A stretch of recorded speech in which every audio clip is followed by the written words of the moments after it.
Hello everyone, আসসালামু আলাইকুম। কি অবস্থা সবার? সবাই কেমন আছো? আমি সাজিয়া প্রচিনু, ইনস্ট্রাক্টর চলো শিখি, তোমাদের যুক্তিবিদ্যা বিষয়ের ইনস্ট্রাক্টর। কি অবস্থা সবার? সবাই কেমন আছো আমাকে জানাও। পরীক্ষা কেমন হচ্ছে, দিনকাল কেমন যাচ্ছে, কি অবস্থা আমাকে জানাও।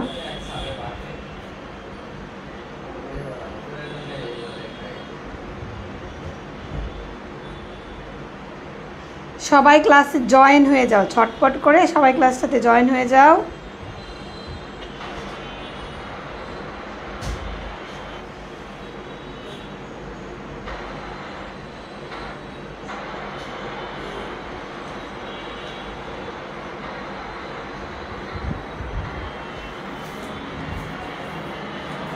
খোলা লাগছে কি?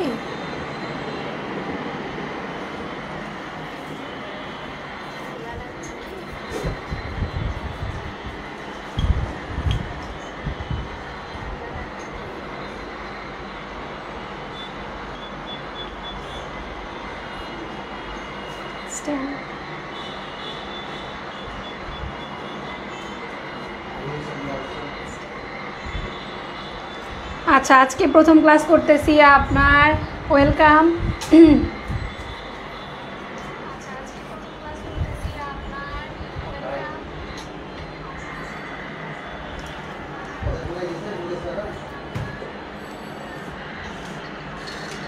আচ্ছা, আমরা ক্লাস শুরু করব, সবাই ঝটপট জয়েন হয়ে যাও এবং বন্ধু বান্ধবদের মেনশন করে দাও।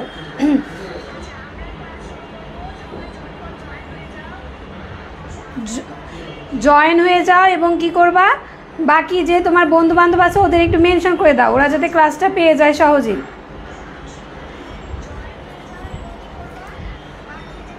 আচ্ছা, আর যারা বুঝতে পারছো না কিসের ক্লাস, কি সমাচার, তারা ক্যাপশন পড়ে নাও অথবা এখানেই দেখে নাও কি আজকে হচ্ছে আমাদের যুক্তিবিদ্যা প্রথম পত্রের প্রথম, তৃতীয়, চতুর্থ অধ্যায় শেষ একটা ক্লাসে। মানে একটা ক্লাসে আমরা যুক্তিবিদ্যার বিস্তারিত আলোচনা করব, A to Z আমরা বিস্তারিত আলোচনা করব একটা ক্লাসে।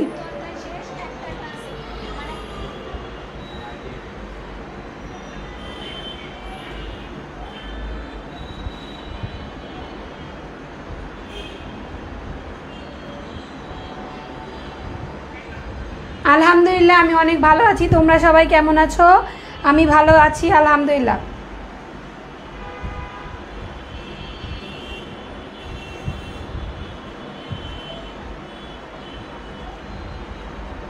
আচ্ছা, ক্লাসটা সবাই একটু মেনশন করে দাও, ঠিক আছে? সবাইকে একটু মেনশন করে দাও।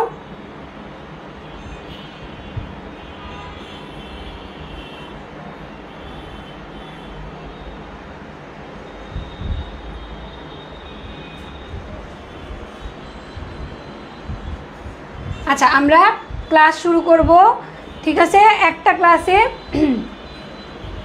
দেখো, আজকে হচ্ছে আমাদের যুক্তিবিদ্যা ক্লাস হবে এবং তোমাদের যুক্তিবিদ্যা প্রথম পত্রের জন্য আমরা প্রথম পত্রের ক্লাস নিচ্ছি। দ্বিতীয় পত্র পরীক্ষার আগে দ্বিতীয় পত্র ক্লাসও পেয়ে যাবা। কিছু বিষয় আমি ক্লাসের প্রথমেই ক্লিয়ার করে দিই। আর আজকে আমরা যুক্তিবিদ্যা প্রথম পত্রের প্রথম, তৃতীয় এবং চতুর্থ অধ্যায়ের একদম অধ্যায় ভিত্তিক A to Z আলোচনা করব। কারো কোথাও সমস্যা হলে আমাকে জানাবা, আমি চেষ্টা করব বুঝায় দেওয়ার।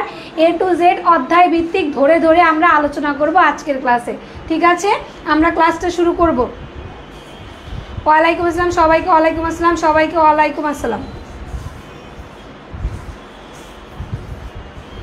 আজকে এমসিকিউ থাকবে না, এমসিকিউ থাকবে হচ্ছে কালকের ক্লাসে। একটা রুটিন পোস্ট করে দেওয়া হয়েছে বনিয়ামিন পেজে, দেখো একটা রুটিন পোস্ট করে দিয়েছি যুক্তিবিদ্যার, যে কোন সময় কোন কোন বিষয়ের ক্লাসগুলো নেওয়া হবে, কোন সময় এক্সাম, প্রত্যেকটা জিনিসের রুটিন অলরেডি পোস্ট করা হয়ে গেছে গ্রুপে।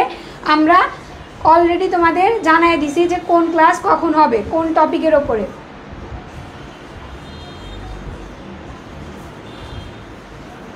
আচ্ছা, আমরা ক্লাসটা শুরু করি, ঠিক আছে? সবাই ঝটপট জয়েন হয়ে যাও। দেখো, আমাদের যুক্তিবিদ্যা প্রথম পত্র প্রথম অধ্যায় কি? যুক্তিবিদ্যার পরিচিতি। দেখো, যুক্তিবিদ্যা জ্ঞানের অন্যতম মৌলিক শাখা। যুক্তিবিদ্যা কি? প্রথমে আমরা জানলাম হচ্ছে যুক্তিবিদ্যা জ্ঞানের অন্যতম মৌলিক শাখা। দার্শনিক চিন্তার বিকাশের কারণে বুদ্ধিভিত্তিক চর্চা ও চিন্তার মৌলিক ভিত্তি হিসাবে এটি প্রতিষ্ঠিত হয়েছে। কেন প্রতিষ্ঠিত হয়েছে? বুদ্ধিভিত্তিক চর্চা, বুদ্ধিভিত্তিক চর্চা, বুদ্ধির যে চর্চাটা আছে সেই চর্চা আর চিন্তার মৌলিক ভিত্তি, যে কোনো চিন্তার মৌলিক ভিত্তি হিসাবে এটি প্রতিষ্ঠিত হয়েছে। কোনো জানা বিষয় থেকে অজানা বিষয় গমন করে কোনো বিষয়ের যুক্তিকে প্রতিষ্ঠা করা, কোনো জানা বিষয় থেকে অজানা বিষয়ে গমন করে কোনো যুক্তিকে প্রতিষ্ঠা করা। তারপরে দেখো, ধারণা দেওয়া, সত্যকে অনুসন্ধান করা, যুক্তির কলা কৌশলকে তুলে ধরা, মানুষের বুদ্ধিভিত্তিক উন্নয়নে সহায়তা করা, দৃষ্টিভঙ্গি সম্প্রসারণ করা, চিন্তিত সুবিন্যাস, যুক্তিবিন্যাস উন্মোচন করাই হলো যুক্তিবিদ্যার প্রধান উদ্দেশ্য ও লক্ষ্য।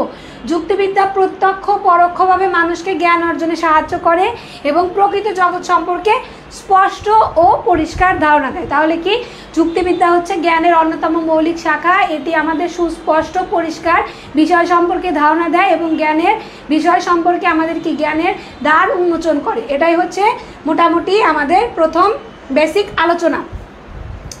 তারপরে কি আছে আমরা দেখি, যুক্তিবিদ্যার সংজ্ঞাটা দেখো। যে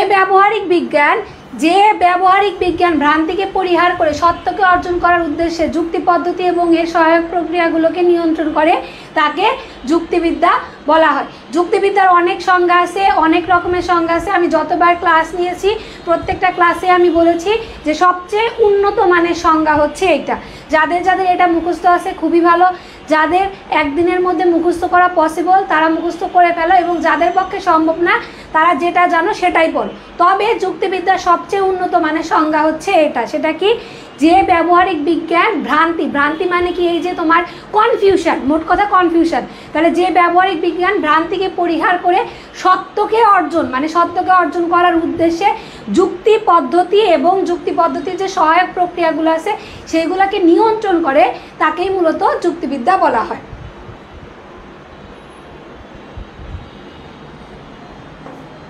তারপরে দেখো, যুক্তিবিদ্যার উৎপত্তি ও ক্রমবিকাশ। দর্শনের ইতিহাস পর্যালোচনা করলে দেখা যায় কি, দর্শনের ইতিহাস পর্যালোচনা করলে দেখা যায় যে দর্শনের তিনটা শাখা, জ্ঞানবিদ্যা, অধিবিদ্যা, মূল্যবিদ্যা। যদি আমরা এখন যুক্তিবিদ্যা কোথা থেকে এসেছে বা যুক্তিবিদ্যার ইতিহাস যদি ঘাটতে যাই তাহলে আমাদের জানতে হবে কি, দর্শন বিভাগ। দর্শন কিন্তু একটা বিভাগ আছে, যারা অনার্স পড়তেছে বা তোমাদের অনেকের দর্শন সাবজেক্ট আছে বা দর্শন একটা আলাদা বিভাগ আছে যেখানে দর্শনের বিষয়াদি নিয়ে পড়াশোনা হয়, তাই না? তাহলে দর্শনের আবার তিনটা গুরুত্বপূর্ণ দিক আছে। একটা হচ্ছে জ্ঞানবিদ্যা, অধিবিদ্যা এবং মূল্যবিদ্যা। এই জ্ঞানবিদ্যা, অধিবিদ্যা এবং মূল্যবিদ্যার মধ্যে এই মূল্যবিদ্যা যে আছে সেই মূল্যবিদ্যার কাজ হচ্ছে, এই যে মূল্যবিদ্যাটা আছে এই মূল্যবিদ্যার কাজ হলো সত্য, সুন্দর ও মঙ্গলের আদর্শের প্রেক্ষিতে বিষয়বস্তুকে মূল্যায়ন করা। মানে মূল্যবিদ্যার কাজ হচ্ছে সত্য, সুন্দর আদর্শের ভিত্তিতে বিষয়বস্তুকে মূল্যায়ন করা বা বিষয়বস্তুকে বিচার বিবেচনা করা, বিষয়বস্তুকে দেখা। যুক্তিবিদ্যা এই মূল্যবিদ্যার একটি বিশেষ শাখা। তাইলে কি, যুক্তিবিদ্যা এই মূল্যবিদ্যার একটা বিশেষ শাখা। কেন? এই যে সত্য, সুন্দর, মঙ্গলের আদর্শের প্রেক্ষিতে কাজ করা, এই যে সত্য, সুন্দর, মঙ্গলের আদর্শ, এটা আমরা কোথায় দেখতে পাচ্ছি? কোনটার সাথে মিল আছে? যুক্তিবিদ্যার সাথে মিল আছে। এই জন্য যুক্তিবিদ্যাকে এই মূল্যবিদ্যার একটা বিশেষ শাখা বলা হয়। এদিক থেকে যুক্তিবিদ্যাকে দর্শনের একটি গুরুত্বপূর্ণ শাখা বলেও মনে করা হয়। তাহলে এদিক থেকে যদি আমরা বিবেচনা করি তাহলে যুক্তিবিদ্যা দর্শনের একটা গুরুত্বপূর্ণ শাখা।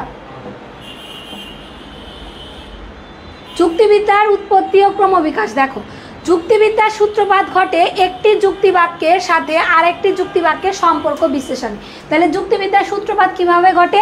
একটা যুক্তিবাক্যের সাথে আর একটা যুক্তিবাক্যের সম্পর্ক বিশ্লেষণে। এমসিকিউ এর জন্য কিন্তু লাইনটা ইম্পর্টেন্ট। দেখো, যুক্তিবিদ্যার ইতিহাসে যুক্তির দুটি প্রক্রিয়া রয়েছে, যথা অবরোহ আরোহ। এমসিকিউ, যুক্তিবিদ্যার ইতিহাসে যুক্তির কয়টি প্রক্রিয়া আছে? তাহলে কয়টি প্রক্রিয়া আছে? দুটি প্রক্রিয়া আছে, একটা হচ্ছে অবরোহ আর একটা হচ্ছে আরোহ। দেখো, অবরোহ প্রক্রিয়ায় একটি নির্দিষ্ট যুক্তির শুরুতে প্রদত্ত এক বা একাধিক বাক্যের ভিত্তিতে একটি অনিবার্য সিদ্ধান্ত গ্রহণ করা হয়। তাহলে অবরোহ প্রক্রিয়ায় একটা নির্দিষ্ট যুক্তি, যে কোনো একটা নির্দিষ্ট যুক্তির শুরুতে প্রদত্ত এক বা একাধিক বাক্যের ভিত্তিতে একটি অনিবার্য সিদ্ধান্ত গ্রহণ করা হয়। আরোহ যুক্তিতে বাস্তব পর্যবেক্ষণের মাধ্যমে প্রাপ্ত তথ্যাদির ভিত্তিতে বাস্তব ক্ষেত্রে সম্ভাব্য একটি সিদ্ধান্ত গৃহীত হয়। মোটামুটি বুঝতে পারছো কিনা জানাও।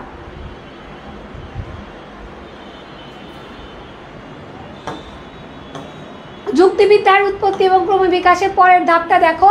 যুক্তিবিদ্যার ক্রমবিকাশের ধারায় দেখা যায় যে সেই প্রাচীন যুগ থেকে আজ অবধি অবরহ যুক্তির সিদ্ধান্তের সত্যতা যুক্তির শুরুতে গৃহীত যুক্তিবাক্যের সত্যতা ও অসত্যতার উপর নির্ভরশীল, কিন্তু আরোহ যুক্তির সিদ্ধান্ত সত্যতা নির্ভর করে বাস্তব পর্যবেক্ষণের উপর। তাহলে আরোহ যুক্তির সিদ্ধান্ত কিসের উপর নির্ভর করে? আরোহ যুক্তির সিদ্ধান্তের সত্যতা নির্ভর করে বাস্তব পর্যবেক্ষণের ওপর। তাহলে কি এটা এমসিকিউ? সঠিকতার ওপর। অবরোহ ও আরোহ পরস্পর পরিপূরক পদ্ধতি। পরস্পর কি পদ্ধতি? পরিপূরক পদ্ধতি। এমসিকিউ, এটা এমসিকিউ এর জন্য ইম্পর্টেন্ট।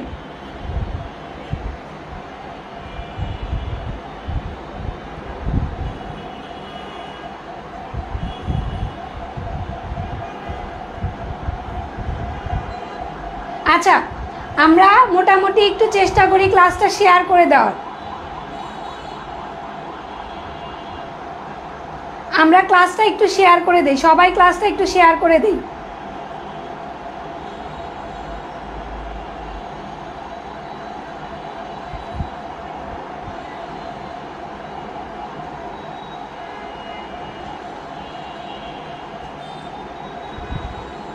আমরা সবাই ক্লাসটা একটু শেয়ার করে দিব।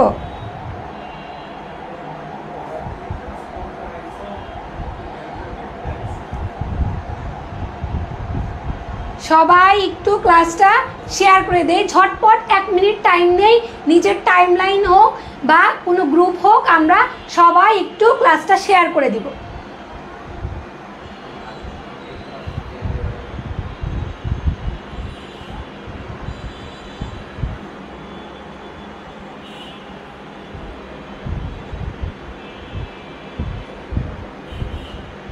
শেয়ার ডান আপু। আচ্ছা ঠিক আছে, দেখো আমরা পরের টপিকে যাই, আমরা ঝটপট পড়ে যাব, বুঝতে না পারলে আমাকে জানাবা। যুক্তিবিদ্যার ইতিহাস থেকে জানা যায় ইংরেজি লজিক শব্দটি গ্রিক শব্দ লজিকি থেকে এসেছে। এই তিনটা লাইন, তিনটা না আড়াইটা লাইন আছে টোটালটাই। তোমার টোটালটাই কি এমসিকিউ এর জন্য ইম্পর্টেন্ট, টোটালটাই এমসিকিউ এর জন্য ইম্পর্টেন্ট। এই পুরা যে তোমার লাইনটা আছে, তাহলে যুক্তিবিদ্যার ইতিহাস থেকে জানা যায় কি ইংরেজি লজিক শব্দটি কোন শব্দ? ইংরেজি লজিক শব্দটি গ্রিক শব্দ থেকে লজিকি থেকে এসেছে। তাহলে এখানে এমসিকিউ, লজিক শব্দটি কোন শব্দ থেকে এসেছে? গ্রিক শব্দ থেকে এসেছে। লজিক শব্দটি গ্রিক কোন শব্দ থেকে এসেছে?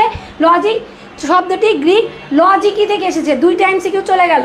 লজিকি শব্দটি লগজ শব্দের বিশেষণ, তাহলে লজিকি শব্দটি কোন শব্দের বিশেষণ? লজিকি শব্দটি লগজ শব্দের বিশেষণ। তাহলে তিনটা এমসিকিউ। লগজ শব্দের অর্থ চিন্তা, শব্দ, ভাষা। লগজ শব্দের অর্থ কি? চিন্তা, শব্দ, ভাষা। এখান থেকে 100% শিওর থাকো, 100% শিওর থাকো যে একটা এমসিকিউ কমন পাবাই। এই লাইনটা থেকে 100%, 200% শিওর থাকো এমসিকিউ কমন এই লাইনটা থেকে। 200% শিওর থাকো যে এই লাইন থেকে এমসিকিউ 100 আসবেই। আর একটা জিনিস সেখানে অ্যাড করে, সেটা হচ্ছে লজিক শব্দের অর্থ কি। আর একটা জিনিস আসতে পারে, সেটা হচ্ছে লজিক শব্দের অর্থ। তাহলে লজিক শব্দের অর্থ হচ্ছে যুক্তি, এই জিনিসটা ভুল করবা না। লগজ শব্দের অর্থ চিন্তা, শব্দ, ভাষা। আর লজিক শব্দের অর্থ হচ্ছে যুক্তি। দুইটা জিনিস আলাদা, ভুল করা যাবে না। এরপরে দেখো, গ্রিক দার্শনিক অ্যারিস্টটল যুক্তিবিদ্যার প্রথম আচার্য। এই যে এমসিকিউ ভেরি ভেরি ইম্পর্টেন্ট। তাহলে যুক্তিবিদ্যার প্রথম আচার্য বা শিক্ষক কাকে বলা হয়? অ্যারিস্টটলকে। তার দার্শনিক চিন্তার মধ্য দিয়ে যুক্তিবিদ্যার উৎপত্তি ও ক্রমবিকাশ। এই জন্য অ্যারিস্টটল প্রদত্ত যুক্তিবিদ্যাকে বলা হয় অ্যারিস্টটলীয় যুক্তিবিদ্যা বা সনাতনী যুক্তিবিদ্যা। প্রশ্ন আসতে পারে সনাতনী যুক্তিবিদ্যা বা সাবেকি যুক্তিবিদ্যা কাকে বলা হয়? সনাতনী যুক্তিবিদ্যা বা সাবেকি যুক্তিবিদ্যা কাকে বলা হয়? তাহলে অ্যারিস্টটল প্রদত্ত যুক্তিবিদ্যাকে সনাতনী যুক্তিবিদ্যা বা সাবেকি যুক্তিবিদ্যা বলা হয়।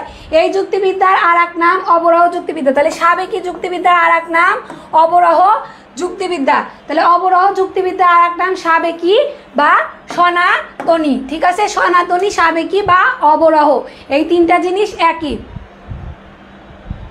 ক্লিয়ার?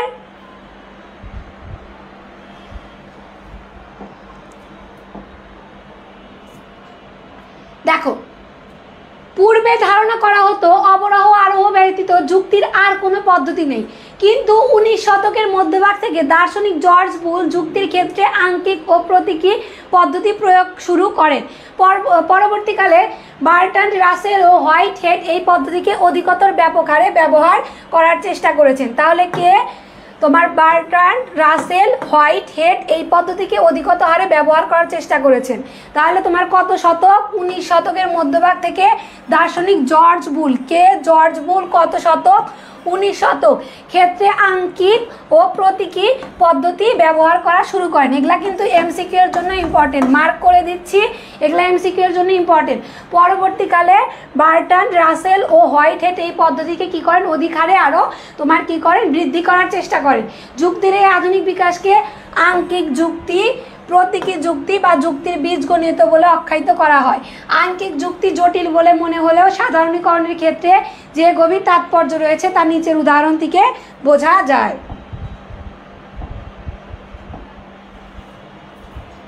দেখো কিভাবে সকল মানুষ হয় মরণশীল, রাসেল হয় একজন মানুষ, রাসেল হয় কি? মরণশীল। কিভাবে? দেখো এখন প্রতীকীটা আমরা কিভাবে করেছি? মানুষকে ধরেছে হচ্ছে ক, মরণশীলটাকে ধরেছি হচ্ছে খ, তাহলে সকল ক হয় খ, তাহলে রাসেলকে ধরেছি হচ্ছে গ, তাহলে গ হন একজন খ, অতএব গ হন তোমার কি? খ। তাহলে যেখানে দেখো কোনটাকে কি ধরেছি একদম সুন্দর করে দেওয়া আছে, এ বি সি দিয়েও করা আছে। দেখো তাহলে কি? সকল মানুষ হয় মরণশীল। আঙ্কিক জিনিসটা কি? এই যে প্রতীকের সাহায্যে, প্রতীকটা কি? ধরো ক, খ, A B, x, Y, Z, এই যে জিনিসগুলাকে দিয়ে আমরা আঙ্কিক সংকেত, আমরা অঙ্ক করি না, বীজগণিতে আমরা করেছি অঙ্ক, ধরি মান সমান, ধরি একের বা অমুকের মান সমান সমান এক্স, বা এক সমান এক্স সমান এত মান, আমরা এগুলা কি ধরে পড়েছি না? ওই রকম ধরে নিতে হবে। তাহলে সকল মানুষকে ধরলাম আমরা হচ্ছে ক, আর মরণশীলকে ধরলাম খ, রাসেলকে ধরলাম গ। তাহলে এবার আমরা সাজাই, সকল ক হয় খ, গ হন একজন মানুষকে কি ধরেছিলাম? ক, রাসেল হন মরণশীল, তাহলে গ হন তোমার খ। এই যে নিচে দেওয়াই আছে প্রতীকী দিয়ে সুন্দর করে ক খ দিয়ে এ বি সি ডি দিয়ে দেওয়া আছে, একবার একটু দেখে নাও সবাই। আবু সুফিয়ান, আমিও ক্লাস করি, কাজ না থাকলে যা হয় ভাইয়া।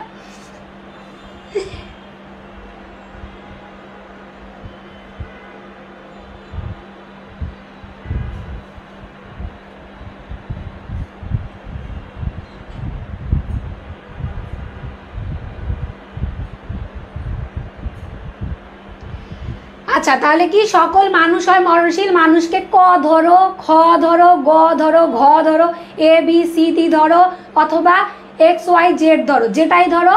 তাহলে মানুষ এবং মরণশীল, আর এই রাসেল যেটা আছে বা অন্য নাম দাও, রাসেল, করিম, যদু, মধু, কদু, যাকে ইচ্ছা তাকে দাও।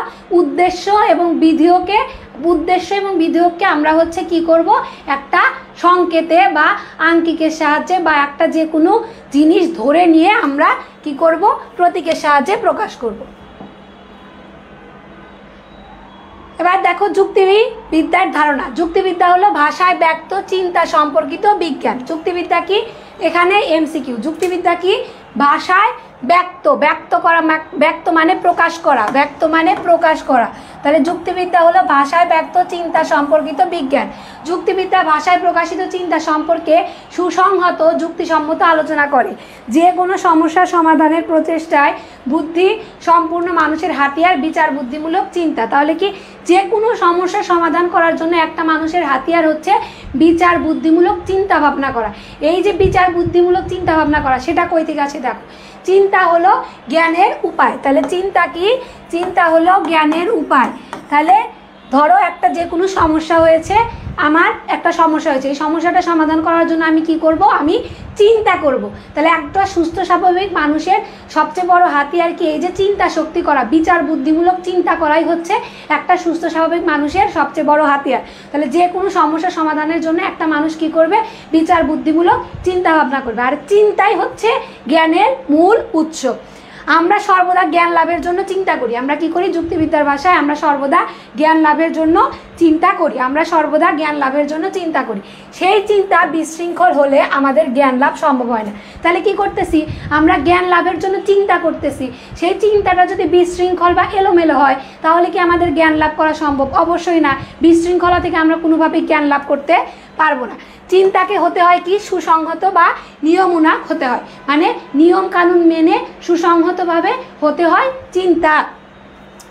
বিভিন্ন নিয়ম কানুন মেনে তাকে চলতে হয়। তাহলে চিন্তাকে কি করতে হয়? বিভিন্ন নিয়ম কানুন মেনে চলতে হয়। এই সুশৃঙ্খল চিন্তা এবং তার প্রকাশকেই বলা হয় যুক্তিসংহত বা যৌক্তিক চিন্তা। তাহলে এই যে সুসংহত চিন্তা এবং এর প্রকাশ, একেই বলা হচ্ছে যৌক্তিক চিন্তা। তাহলে তোমাদের খ নাম্বারের প্রশ্নে আসতে পারে যৌক্তিক চিন্তা বলতে কি বোঝো? খ নাম্বারের প্রশ্নে এটা আসতে পারে।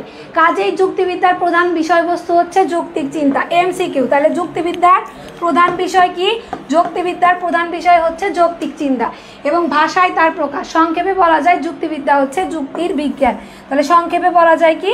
যুক্তিবিদ্যা হচ্ছে যুক্তির বিজ্ঞান। তাহলে এই যে লাইনটা আছে, এই লাইনটা তোমার প্রশ্নে তুলে দিল খ নাম্বারে তুলে দিয়ে বললো যুক্তিবিদ্যা হচ্ছে যুক্তির বিজ্ঞান, আলোচনা করো। তাহলে এই যে আলোচনা করলাম এই এতটুকু লিখে দিলেই খ নাম্বারের একটা প্রশ্ন হয়ে গেল।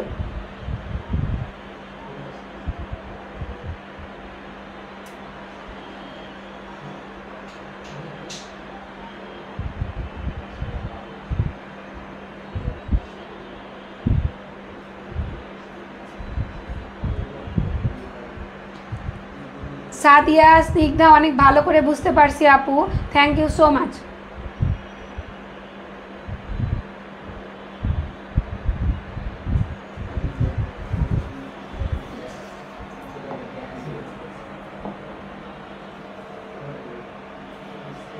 এবার দেখো যুক্তিবিদ্যার ধারণা। নতুন জ্ঞান লাভের জন্য আমরা জানা সত্য থেকে অজানা সত্যে গমনের প্রক্রিয়াকে নির্বাচন করি। তাহলে নতুন জ্ঞান লাভের জন্য আমরা কি করি? নতুন জ্ঞান লাভের জন্য আমরা জানা সত্য থেকে অজানা সত্যে গমন করি। জানা সত্যটা কি? ধরো আজকে কি হয়েছে, তোমার বৃষ্টিতে ভিজলা, ঠিক আছে? তুমি ধরো বৃষ্টিতে ভিজছো, তাহলে এটা আমার জানা সত্য যে বৃষ্টি নামছে এবং আমি বৃষ্টিতে ভিজলাম। বৃষ্টিতে ভেজার ফলে তোমার কি? ঠান্ডা জ্বর আসতে পারে। তাহলে কি? জানা সত্য থেকে অজানা সত্য। তাহলে কি? একটা মানুষের তোমার কি জ্বর আসছে, তাই না? আমি জানি জ্বর আসছে। এখন জ্বর কিভাবে আসছে সেটা অনুমান করার জন্য আমি কি করতেছি? ওর তো জ্বর আসছে, গতকাল বৃষ্টি নামছিল, হয়তো বা ও বৃষ্টিতে ভিজছে, এই জন্য ওর আজকে জ্বর আসছে। বা কিছুদিন আগে হয়তো বা বৃষ্টিতে প্রচুর পরিমাণে বৃষ্টি হয়েছে, বৃষ্টিতে ভিজছে জন্য ওর আজকে জ্বর আসছে। তাহলে ওর যে জ্বর আসছে এই জিনিসটা আমি জানি, বা আমার যে জ্বর আসছে, বা একটা ব্যক্তি বা পরিচিত মানুষ বা তোমার ছোট ভাই বোন জ্বর হয়েছে, এই জিনিসটা তুমি জানো, এটা তোমার জানা সত্য। এখান থেকে তুমি কি করতেছো? অজানা সত্যে গমন করতেছো, যে ওই যে গতকাল বৃষ্টি হয়েছে, এই বৃষ্টিতেও ভিজছে জন্যই ওর কি জ্বর আসছে। তাহলে মানে এইরকম জানা সত্য থেকে অজানা সত্ত্বে আমরা কি করি? গমনের প্রক্রিয়া নির্বাচন করি নতুন জ্ঞান লাভের জন্য। উদাহরণস্বরূপ আমরা বলতে পারি একটি শিশুর জন্ম হয়েছে, এটি আমার জানা সত্য। এই জানা সত্য থেকে আমি সিদ্ধান্ত গ্রহণ করি শিশুটির একদিন মৃত্যু হবে। অনুমানের এই পদ্ধতি বিস্তৃতভাবে লিখলে যুক্তিটি নিম্নরূপ দাঁড়াবে: যার জন্ম হয় তার মৃত্যু ঘটে। শিশুটির জন্ম হয়েছে, অতএব শিশুটির একদিন মৃত্যু ঘটবে। মানে শিশুটির জন্ম হয়েছে এটা আমি জানি, এখান থেকে আমি ধারণা করছি যে শিশুটির একদিন কি হবে? মৃত্যু হবে। কেন? কারণ সকল মানুষই হয় মরণশীল। এই জন্য বলা হয় যুক্তিবিদ্যা হলো অনুমান সম্পর্কিত বিজ্ঞান। এখানে আর একটা টপিক এমসিকিউ এর জন্য, যুক্তিবিদ্যা অনুমান সম্পর্কিত বিজ্ঞান। এখানে আর একটা এমসিকিউ আমরা পাইলাম। বিভিন্ন যুক্তিবিদ্যার প্রদত্ত ধারণা। অ্যারিস্টটলের যুক্তিবিদ্যার ধারণা। যুক্তিবিদ্যা সম্পর্কে অ্যারিস্টটল বলেন, জ্ঞান পদ্ধতির নির্দেশ প্রদান করাই হলো যুক্তিবিদ্যার মূল কাজ। ধরো তোমার উদ্দীপকে এই লাইনটাই তুলে দিছে, জ্ঞান পদ্ধতির নির্দেশ প্রদান করাই হলো যুক্তিবিদ্যার মূল কাজ। যুক্তিবিদ্যাকে প্রকৃত জ্ঞান আরোহণে গুরুত্ব বহন করে বলে মনে করা হয়। এক অর্থে সকল বিজ্ঞানের বিজ্ঞান বলা চলে। উদ্দীপকে এতটুকুই তুলে দিছে, দিয়ে বলতেছে, তোমাকে প্রশ্ন করলো যে উদ্দীপকে কোন যুক্তিবিদ সম্পর্কে আলোচনা করা হচ্ছে, বা উদ্দীপকের মতবাদটি কোন যুক্তিবিদের। তাহলে উদ্দীপকের মতবাদটি কার? অ্যারিস্টটলের। তাহলে এই জন্য অ্যারিস্টটল কি বলেন, বা আইএম কপি কি বলছেন, বা হোয়াইট হেড কি বলছেন যুক্তিবিদ্যা সম্পর্কে, মিল কি বলছেন, এগুলো তোমাদেরকে জানতে হবে বা একটা ধারণা তোমাদের মধ্যে রাখতে হবে। তাহলে অ্যারিস্টটল বলেন যুক্তিবিদ্যার কাজ হলো চিন্তার আকার ও উপাত্তের এবং জ্ঞান আহরণের পদ্ধতি বিশ্লেষণ। তার মধ্যে যুক্তিবিদ্যা হলো সার্বিক থেকে বিশেষে এবং কারণ থেকে কার্যে যাওয়ার প্রক্রিয়া। তাহলে যুক্তিবিদ্যা কি? সার্বিক থেকে বিশেষে এবং কারণ থেকে কার্যে যাওয়ার প্রক্রিয়া। এতটুকু লাইন তুলে দিয়ে বললো যে এটা কার মতবাদ, তাহলে এটা হচ্ছে অ্যারিস্টটলের মতবাদ। অ্যারিস্টটলের যুক্তিবিদ্যার ধারণা। অ্যারিস্টটল অবরোহ ও আরোহ উভয় যুক্তিবিদ্যারই ধারণা প্রদান করেন, অর্থাৎ যুক্তিবিদ্যার যাত্রা শুরু হয় অ্যারিস্টটল থেকে। অ্যারিস্টটল হলেন যুক্তিবিদ্যার ভিত্তি। অ্যারিস্টটলীয় যুক্তিবিদ্যায় আমরা যুক্তিবিদ্যার যৌক্তিক চিন্তার মূল সূত্র দেখতে পাই। এই মূল সূত্র হচ্ছে 4টি: অভেদ নিয়ম, বিরোধ নিয়ম, নির্মম নিয়ম, পর্যাপ্ত হেতু নিয়ম, law of identity, law of contradiction, law of excluded middle, law of sufficient reason. এই 4টি মৌলিক সূত্রের ওপর ভিত্তি করে যুক্তিবিদ্যার সকল বিষয় আলোচিত ও বিশ্লেষিত হয়। সেদিক থেকে নানা দিক বিবেচনা করে অ্যারিস্টটলকে যুক্তিবিদ্যার জনক বলা হয়। এবার জে.এস. মিলের যুক্তিবিদ্যার ধারণা। জে.এস. মিল ব্রিটিশ যুক্তিবিদ ও দার্শনিক। যুক্তিবিদ মিল যুক্তিবিদ্যাকে বিজ্ঞান ও কলা উভয় বলে অভিহিত করেছেন। তাহলে মিল কি করেছেন? যুক্তিবিদ্যাকে বিজ্ঞান ও কলা উভয় বলে অভিহিত করেছেন। কে করেছেন? মিল। এমসিকিউর জন্য very very important, very very important. তারপরে দেখো, মিলের মতে যুক্তিবিদ্যা যেহেতু যথার্থ চিন্তা পদ্ধতির নীতিমালার জ্ঞান দেয়, তাই নিঃসন্দেহে এটি একটি বিজ্ঞান। আবার যুক্তিবিদ্যা কিভাবে যুক্তি বা চিন্তা করলে সত্য জ্ঞান লাভ করা যায় বা ভ্রান্তির সম্ভাবনা থাকে না তার শিক্ষা দেয়, এই জন্য এটাকে কলাবিদ্যা বলা হয়। ঠিক আছে, তাহলে আমাদের পড়তে হবে কি? আমাদের পড়তে হবে যুক্তিবিদ্যাকে বিজ্ঞান বলা হয় কেন, কলা বলা হয় কেন, বা বিজ্ঞান বা কলা বলতে কি বলে এটা আমাদের জানতে হবে। ভাবধারী যুক্তিবিদ H.W.B. জোসেফ যুক্তিবিদ্যাকে চিন্তার বিজ্ঞান, সায়েন্স অফ থট হিসাবে সংজ্ঞায়িত করেছেন। যুক্তিবিদ্যা সম্পর্কে জোসেফের মত হলো যুক্তিবিদ্যা হলো চিন্তার বিজ্ঞান। যুক্তিবিদ্যা কি? চিন্তার বিজ্ঞান। সমকালীন যুক্তিবিদেরা যুক্তিবিদ্যাকে আকারগত বিজ্ঞান বলে আখ্যায়িত করেছেন, কিন্তু জোসেফের মতে বিরোধিতা করে বলেন যুক্তিবিদ্যা আকারগত বস্তুগত উভয়ই। যুক্তিবিদ্যা বিজ্ঞান নাকি কলা, এই সিদ্ধান্তে জোসেফ যুক্তিবিদ্যাকে তার আলোচনায় বিজ্ঞান বলে অভিহিত করেছেন। তাহলে মিল যুক্তিবিদ্যাকে বিজ্ঞান এবং কলা উভয় বলেছেন, জোসেফ যুক্তিবিদ্যাকে শুধুমাত্র বিজ্ঞান বলে অভিহিত করেছেন। এবার I.M. কপির যুক্তিবিদ্যার ধারণা। কপি মনে করেন জীবনের প্রতিটি ক্ষেত্রে যুক্তিবিদ্যার ব্যবহার করা যায়। যুক্তিবিদ্যার পাঠ আমাদের শুদ্ধ যুক্তি থেকে অশুদ্ধ যুক্তির পার্থক্য করতে সহায়তা করে। শুদ্ধ মানে পরিষ্কার, আর অশুদ্ধ মানে কি আমরা বুঝতেই পারতেছি, অপরিষ্কার। জ্ঞান অনুসন্ধানকে এগিয়ে নিয়ে যায় এবং আমাদের আগ্রহের যে কোনো বিষয় বুঝতে সাহায্য করে। যুক্তিবিদ্যা আমাদের বুদ্ধিগত যোগ্যতাকে প্রসারিত করে এবং বাস্তব করে তোলে। যুক্তিবিদ্যা সকল ক্ষেত্রে গ্রহণযোগ্য ও শুদ্ধ যুক্তি গঠনে সাহায্য করে। কপি বলেন যুক্তিবিদ্যা হলো ফলিত কলা।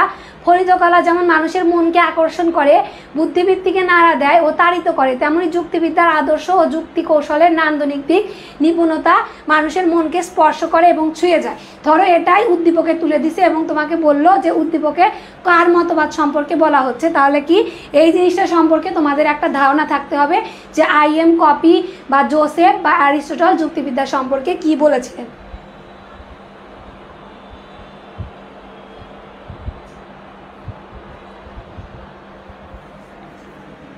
এবার দেখো যুক্তিবিদ্যার স্বরূপ। যুক্তিবিদ্যার স্বরূপ মানে যুক্তিবিদ্যা বিজ্ঞান নাকি কলা, এই জিনিসটা আমরা একটু দেখব। দেখো,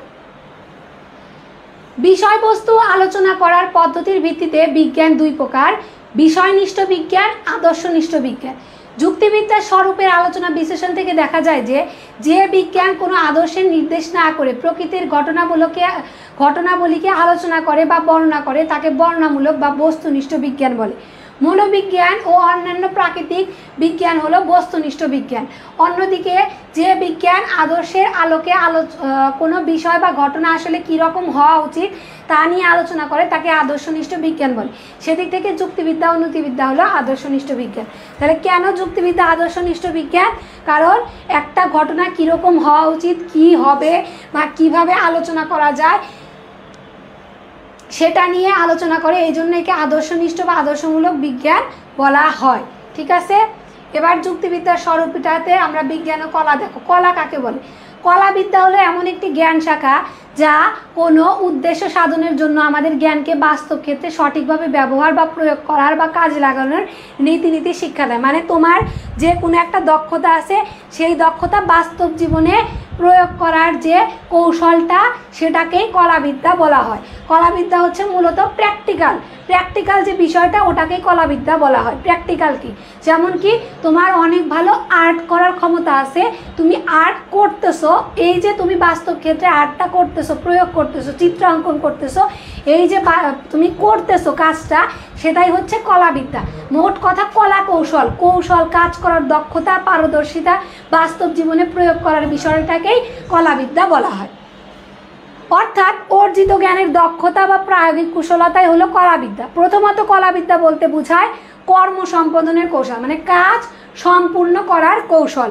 দ্বিতীয়ত কলাবিদ্যা বলতে বোঝায় দক্ষতা ও পারদর্শিতা। দ্বিতীয়টা কি? দক্ষতা, এক্সপেরিয়েন্স। অর্থাৎ এই ক্ষেত্রে প্রায়োগিক কুশলতাই হলো কলাবিদ্যা, মানে প্রায়োগিক বাস্তব জীবনে প্রয়োগ করার কুশলতাই হচ্ছে কলাবিদ্যা। কলাবিদ্যা জ্ঞানকে বাস্তব ক্ষেত্রে সঠিকভাবে ব্যবহার বা প্রয়োগ করার বা কাজে লাগানোর রীতিনীতির শিক্ষা দেয়। তাহলে কলাবিদ্যা কি করে? যে কোনো জ্ঞান আছে সেই জ্ঞানকে বাস্তব ক্ষেত্রে সঠিকভাবে প্রয়োগ করার কৌশল সম্পর্কে আমাদের সঠিক শিক্ষা দান করে। যেমন নৌবিদ্যা ও চিকিৎসাবিদ্যা। নৌবিদ্যা শিক্ষা দেয় কিভাবে নৌকা পরিচালনা, মানে নৌযান পরিচালনা করতে হয়, এবং চিকিৎসাবিদ্যা শিক্ষা দেয় কিভাবে ঔষধ প্রয়োগ করে রোগ ব্যাধি সারাতে হয়। এটা হচ্ছে মূলত আমাদের কি গেল? কলাবিদ্যা। যুক্তিবিদ্যা বিজ্ঞান নাকি কলা? তাহলে যুক্তিবিদ্যা একটি বিজ্ঞান, কারণ এটি নির্ভুল চিন্তার নিয়মাবলী নির্দেশ করে এবং শুদ্ধ চিন্তার নিয়মাবলী নির্দেশ করে, এবং শুদ্ধ চিন্তা কাকে বলে সেটি শিক্ষা দেয়। আর সেই সাথে এটি একটি কলাবিদ্যাও, কারণ যুক্তিবিদ্যা শুধুমাত্র চিন্তা বা যুক্তি সাধারণ নিয়মকে নির্দেশ করে ক্ষান্ত হয় না, সাথে সাথে চিন্তা। মোট কথা কি বিজ্ঞান কেন বলা হচ্ছে? বিজ্ঞান বলা হচ্ছে কারণ এটা আমাদের সুসংহত নিয়ম কানুন মেনে যুক্তিসম্মত চিন্তা ভাবনা করার নিয়ম কানুনের শিক্ষা দেয়, এবং সেই সুসংহত যুক্তিসম্মত নিয়ম কানুন এবং যে চিন্তা সেটা আমাদের বাস্তব জীবনে প্রয়োগ করার কলা কৌশলের শিক্ষা দেয়। তাহলে দুইটাই একসাথে করার জন্য যুক্তিবিদ্যাকে বিজ্ঞান এবং কলা উভয়ই বলা হয়। জোসেফ প্রথমে যুক্তিবিদ্যাকে বিজ্ঞান বলেছেন এবং পরে কলা বলে অভিহিত করেছেন। অর্থাৎ যুক্তিবিদ জোসেফের মতেও যুক্তিবিদ্যা বিজ্ঞান ও কলা উভয়। ঠিক আছে। যুক্তিবিদ ডান্স স্কোটাস যুক্তিবিদ্যাকে বিজ্ঞানের বিজ্ঞান এবং বিজ্ঞানের মধ্যে শ্রেষ্ঠ বিজ্ঞান বলে অভিহিত করেছেন। আবার যুক্তিবিদ্যাকে কলার মধ্যে শ্রেষ্ঠ কলা বলেছেন। অর্থাৎ যুক্তিবিদ্যা হলো বিজ্ঞান ও কলা উভয়। তাহলে দেখো যুক্তিবিদ্যার পরিসর: চিন্তা, যুক্তি, জ্ঞান, অনুমান, যুক্তির বৈধতা। এখন দেখো যুক্তিবিদ্যা আদর্শনিষ্ঠ বিজ্ঞান কেন বলা হয়? যে বিজ্ঞান কোনো আদর্শের ভিত্তিতে বিষয়বস্তুর মান নির্ধারণ করে তাকে আদর্শনিষ্ঠ বিজ্ঞান বলা হয়। যুক্তিবিদ্যা একটা আদর্শনিষ্ঠ বিজ্ঞান। ভেরি ভেরি ইম্পর্টেন্ট এমসিকিউ এবং খ নাম্বারের জন্য খুবই ইম্পর্টেন্ট। আদর্শনিষ্ঠ বিজ্ঞানের মতো যুক্তিবিদ্যা আদর্শের ভিত্তিতে বিষয়বস্তুর মান নির্ধারণ করে। যুক্তিবিদ্যা আদর্শের মাপকাঠিতে বস্তু বা ঘটনার মূল্য নিরূপণ করে। আর যুক্তিবিদ্যার আদর্শ হলো সত্যের আদর্শ। তাই বলা যায় যুক্তিবিদ্যা কি? আদর্শনিষ্ঠ বিজ্ঞান।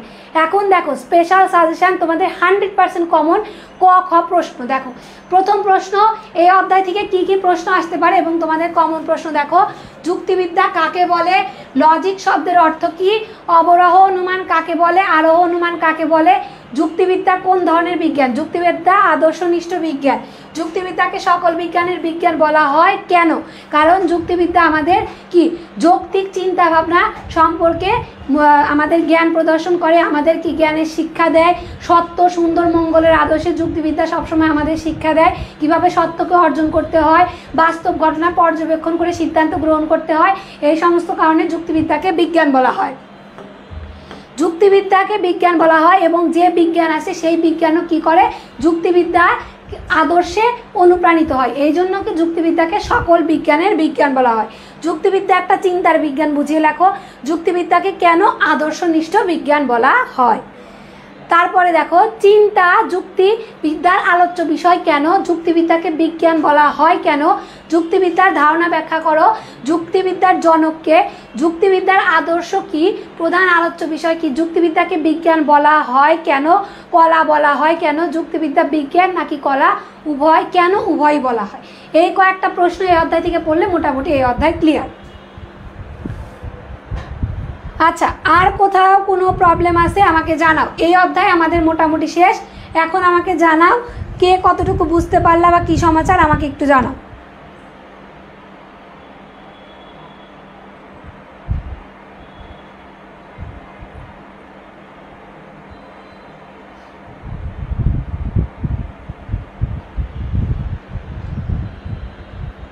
ম্যাম আপনি অনেক ভালো করে বুঝান, thank you so much. Clear আপু, ঠিক আছে।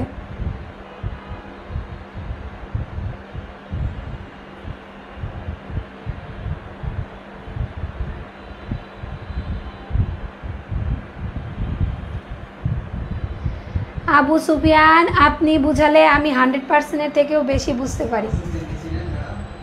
হ্যাঁ সুফিয়ান ভাইয়া,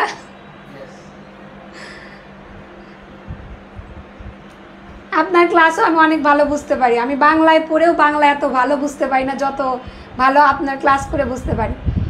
আপু এত সুন্দরভাবে বোঝানোর জন্য থ্যাঙ্কস। আচ্ছা ওয়েলকাম আপু, অনেক ভালো করে বুঝতেছি।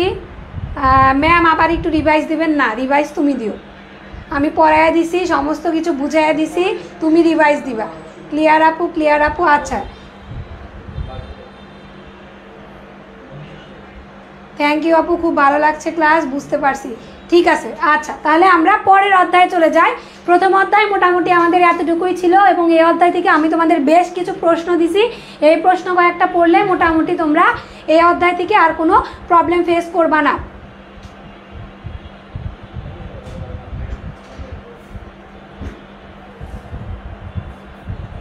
ঠিক আছে,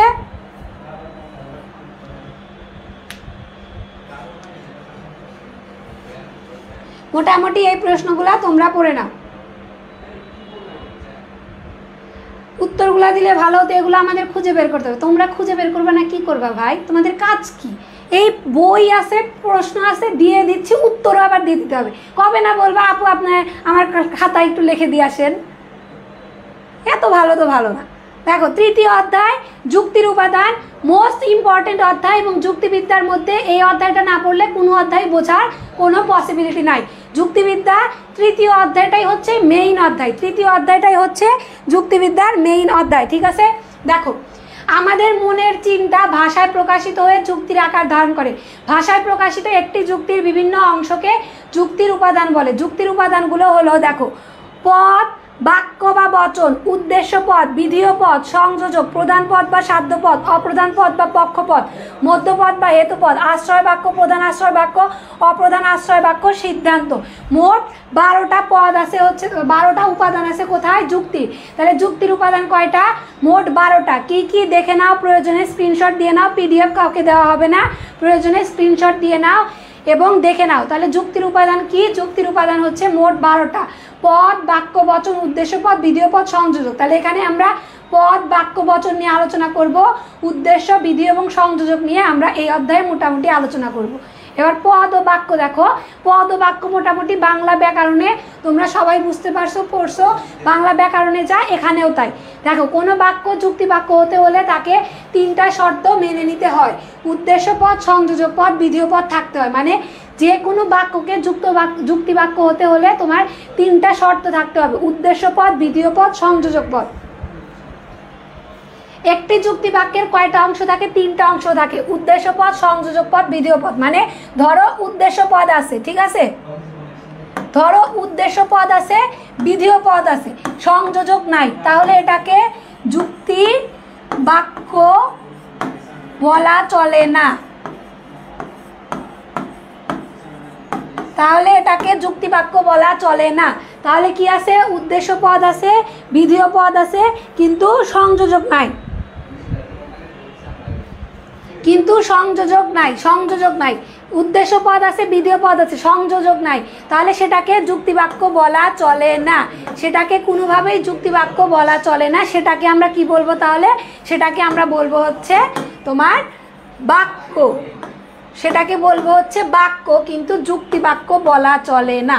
যদি সংযোজক বা ধরো সংযোজক আছে কিন্তু বিধিও নাই, বিধিও নাই, বিধিওটা নাই, মানে এই 3টার যে কোনো একটা যদি মিস হয়ে যায় সেটাকে আমরা শুধু বাক্য বলতে পারি, কিন্তু যুক্তি বাক্য বলতে পারি না। যুক্তি বাক্য হওয়ার জন্য এই 3টা থাকা খুবই গুরুত্বপূর্ণ। এখন উদ্দেশ্য কি, সংযোজক কি এবং বিধেয় কি, এটা আমরা একটু দেখি। ধরো যেমন মানুষ হয় মরণশীল, এটা একটা যুক্তি বাক্য, এটা একটা কি, এটা একটা যুক্তি বাক্য। এই যুক্তি বাক্যের মানুষ পদটি উদ্দেশ্য পদ হয় সংযোজক, তোমার কি মানুষ পদটি উদ্দেশ্য পদ হয় সংযোজক এবং মরণশীল পদটি বিধেয় পদ। কি আমি আবারও বলে দিচ্ছি, দেখো মানুষ পদটা হচ্ছে উদ্দেশ্য পদ,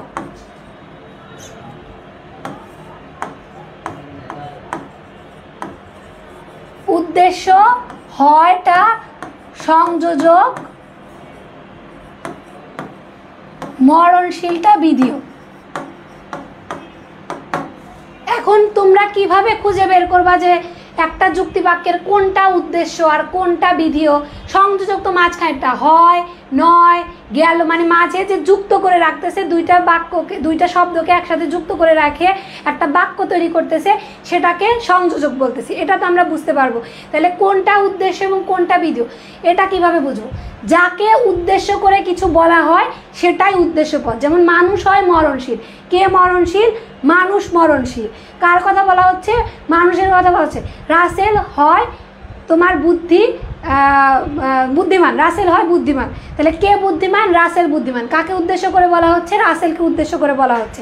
তাহলে যাকে উদ্দেশ্য করে বলা হয় তাকে বলা হয় উদ্দেশ্য পদ, এবং পরবর্তী যেটা থাকে মানে উদ্দেশ্যকে উদ্দেশ্য করে যে কমেন্ট পাস করি বা যেটা আমরা কি একটা তোমার কি করি মতবাদ দেই, সেটাকে বলা হয় বিধিও। তাহলে মানুষ হয় মরণশীল, রাসেল হয় বুদ্ধিমান, তাহলে তোমার কি মানুষ হয় বুদ্ধিবৃত্তি সম্পূর্ণ জীব।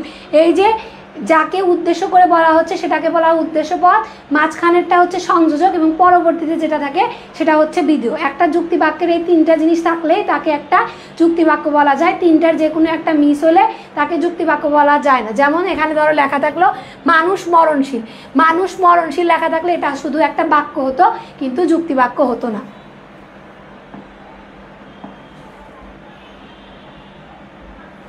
কোনো বাক্যে উল্লেখিত তিনটি শর্ত পূরণ হলে কেবল তাকে যুক্তি বাক্য বলা যাবে। এর কোনো একটি অভাব হলে ব্যাকরণিক বাক্য হতে পারে, কিন্তু তা যুক্তি বাক্য হতে পারে না।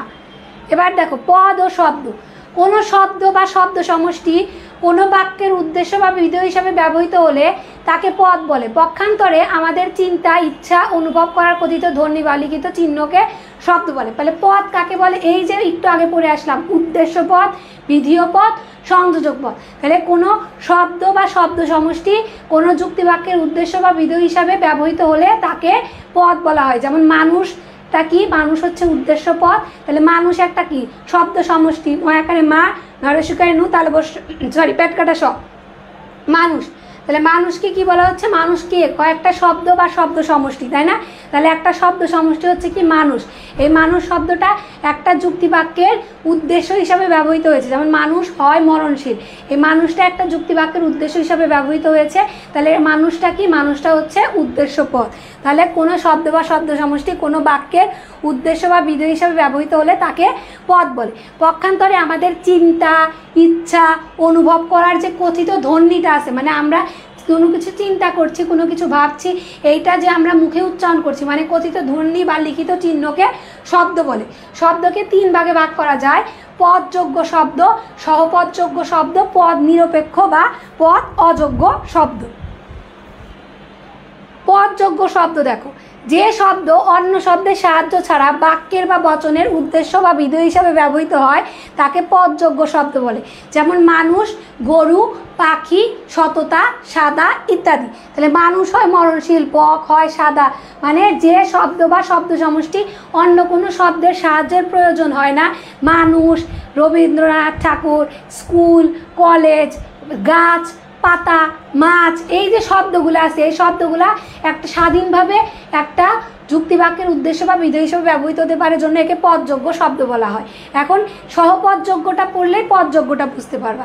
সহপদগুলা কি? এই যে তোমার যে শব্দ বা শব্দ সমষ্টি স্বাধীনভাবে কোনো বাক্যের উদ্দেশ্য বা বিধেয় হিসেবে ব্যবহৃত হতে পারে না, এই জন্য তাকে অন্য একটা পদযোগ্য শব্দের সাহায্য নিতে হয়, তাকে সহপদযোগ্য শব্দ বলে। যেমন আম, গুলো, এই যে গয়রস্যকারে গু, লয়কারে লো, গুলো, এই গুলোটা কি? এই গুলোটা কি কোনো যুক্তি বাক্যের উদ্দেশ্য হিসেবে ব্যবহৃত? আমি যদি লিখি গুলো হয় মরণশীল বা গুলো হয় মিষ্টি, আমি যদি এটা লিখি, এটা কি একটা পরিপূর্ণ যুক্তি বাক্য হলো?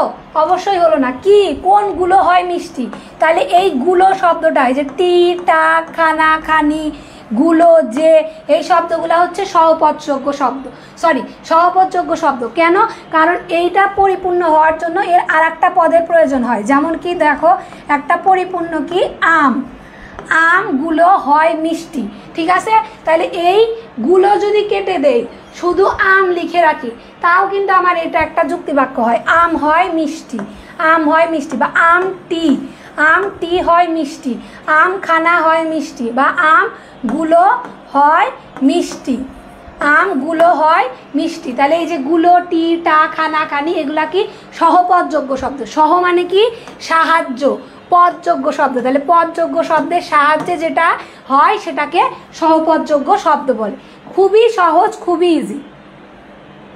পদ নিরপেক্ষ শব্দ কি? পদ নিরপেক্ষ শব্দ হচ্ছে পদ অযোগ্য শব্দ, যেগুলা কখনোই কোনো যুক্তিবাক্যের তোমার উদ্দেশ্য বা বিধেয় হিসাবে ব্যবহৃত হতে পারে না, যেগুলোর যুক্তিবাক্যে কোনো স্থান নেই, সেগুলাকেই পদ নিরপেক্ষ বা পদ অযোগ্য শব্দ বলা হয়। যেমন তোমার কি আ, উ, তারপরে ইস, এই যে শব্দগুলো আছে, আহামরি, এই শব্দগুলা কি হচ্ছে পদ অযোগ্য শব্দ।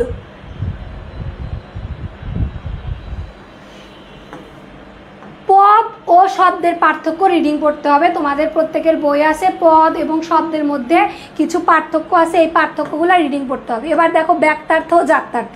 সবসময় মনে রাখবা, ব্যক্তার্থ হচ্ছে পরিমাণের দিক, জাত্যার্থ হচ্ছে গুণের দিক। ব্যক্তার্থ পরিমাণের দিক, জাত্যার্থ হচ্ছে গুণের দিক। তাহলে ব্যক্তার্থ হচ্ছে পদের ব্যাপনা, ব্যাপনা মানে কি বিস্তৃতি বা পরিমাণের দিক, অর্থাৎ পদের সংখ্যার দিককে ওই পদের ব্যক্তার্থ বলে। পরিমাণগত দিক থেকে একটি পদ যে সকল বস্তু বা ব্যক্তির ওপর প্রযোজ্য হয়, সেই সকল ব্যক্তি বা বস্তুর সমষ্টি হচ্ছে পদটির ব্যক্তার্থ। যেমন দার্শনিক পদের ব্যক্তার্থ যথাক্রমে থেলিস, সক্রেটিস, প্লেটো থেকে শুরু করে পৃথিবীর সকল দার্শনিক। মানুষ পদের ব্যক্তার্থ হলো রহিম, করিম, যদু, মধু থেকে শুরু করে পৃথিবীর সকল মানুষ। অর্থাৎ ব্যক্তার্থ বলতে কোনো পদের বিস্তৃতি, বিস্তার বা ব্যাপনাকে বোঝায়। তাহলে ব্যক্তার্থ বলতে কি বোঝায়? বিস্তৃতি বা ব্যাপনাকে বোঝায়।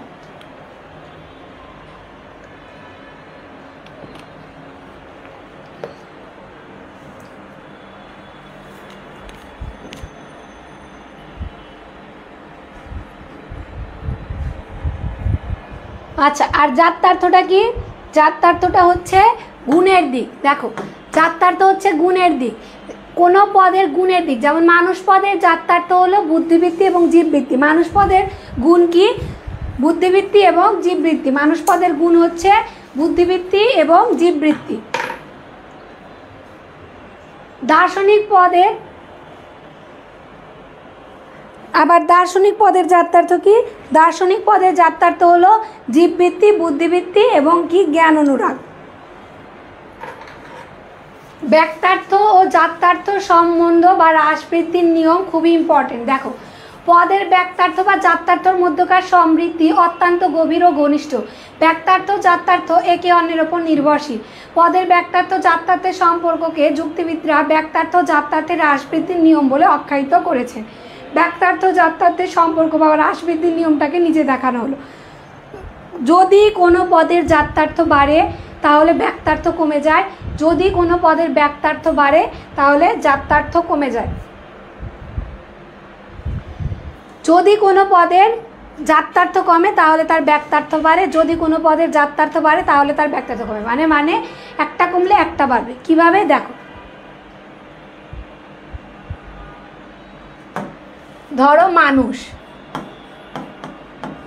মানুষ পদ, মানুষ পদের কি জীববৃত্তি আর একটা কি বুদ্ধিবৃত্তি, তাই না? এটা ধরলাম কি মানুষ পদের জীববৃত্তি এবং কি বুদ্ধিবৃত্তি। ব্যক্তার্থ, তাহলে ব্যক্তার্থটা কি? এই মানুষ পদের ব্যক্তার্থ হচ্ছে পৃথিবীর সকল মানুষ। পৃথিবীর সকল মানুষের মধ্যে জীববৃত্তি ও বুদ্ধিবৃত্তি আছে। তাহলে ব্যক্তার্থের দিক থেকে মানুষ কি বেশি, ব্যক্তার্থের দিক থেকে মানুষ গেল কি বেশি। এবার দেখো শিক্ষিত মানুষ,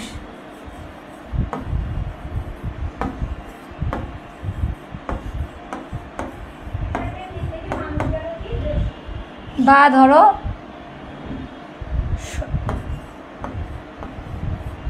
সভ্য মানুষ। এই সভ্য মানুষের মধ্যেও তো জীববৃত্তি আছে, বুদ্ধিবৃত্তি আছে, পাশাপাশি আর একটা গুণ আছে, সেটা কি?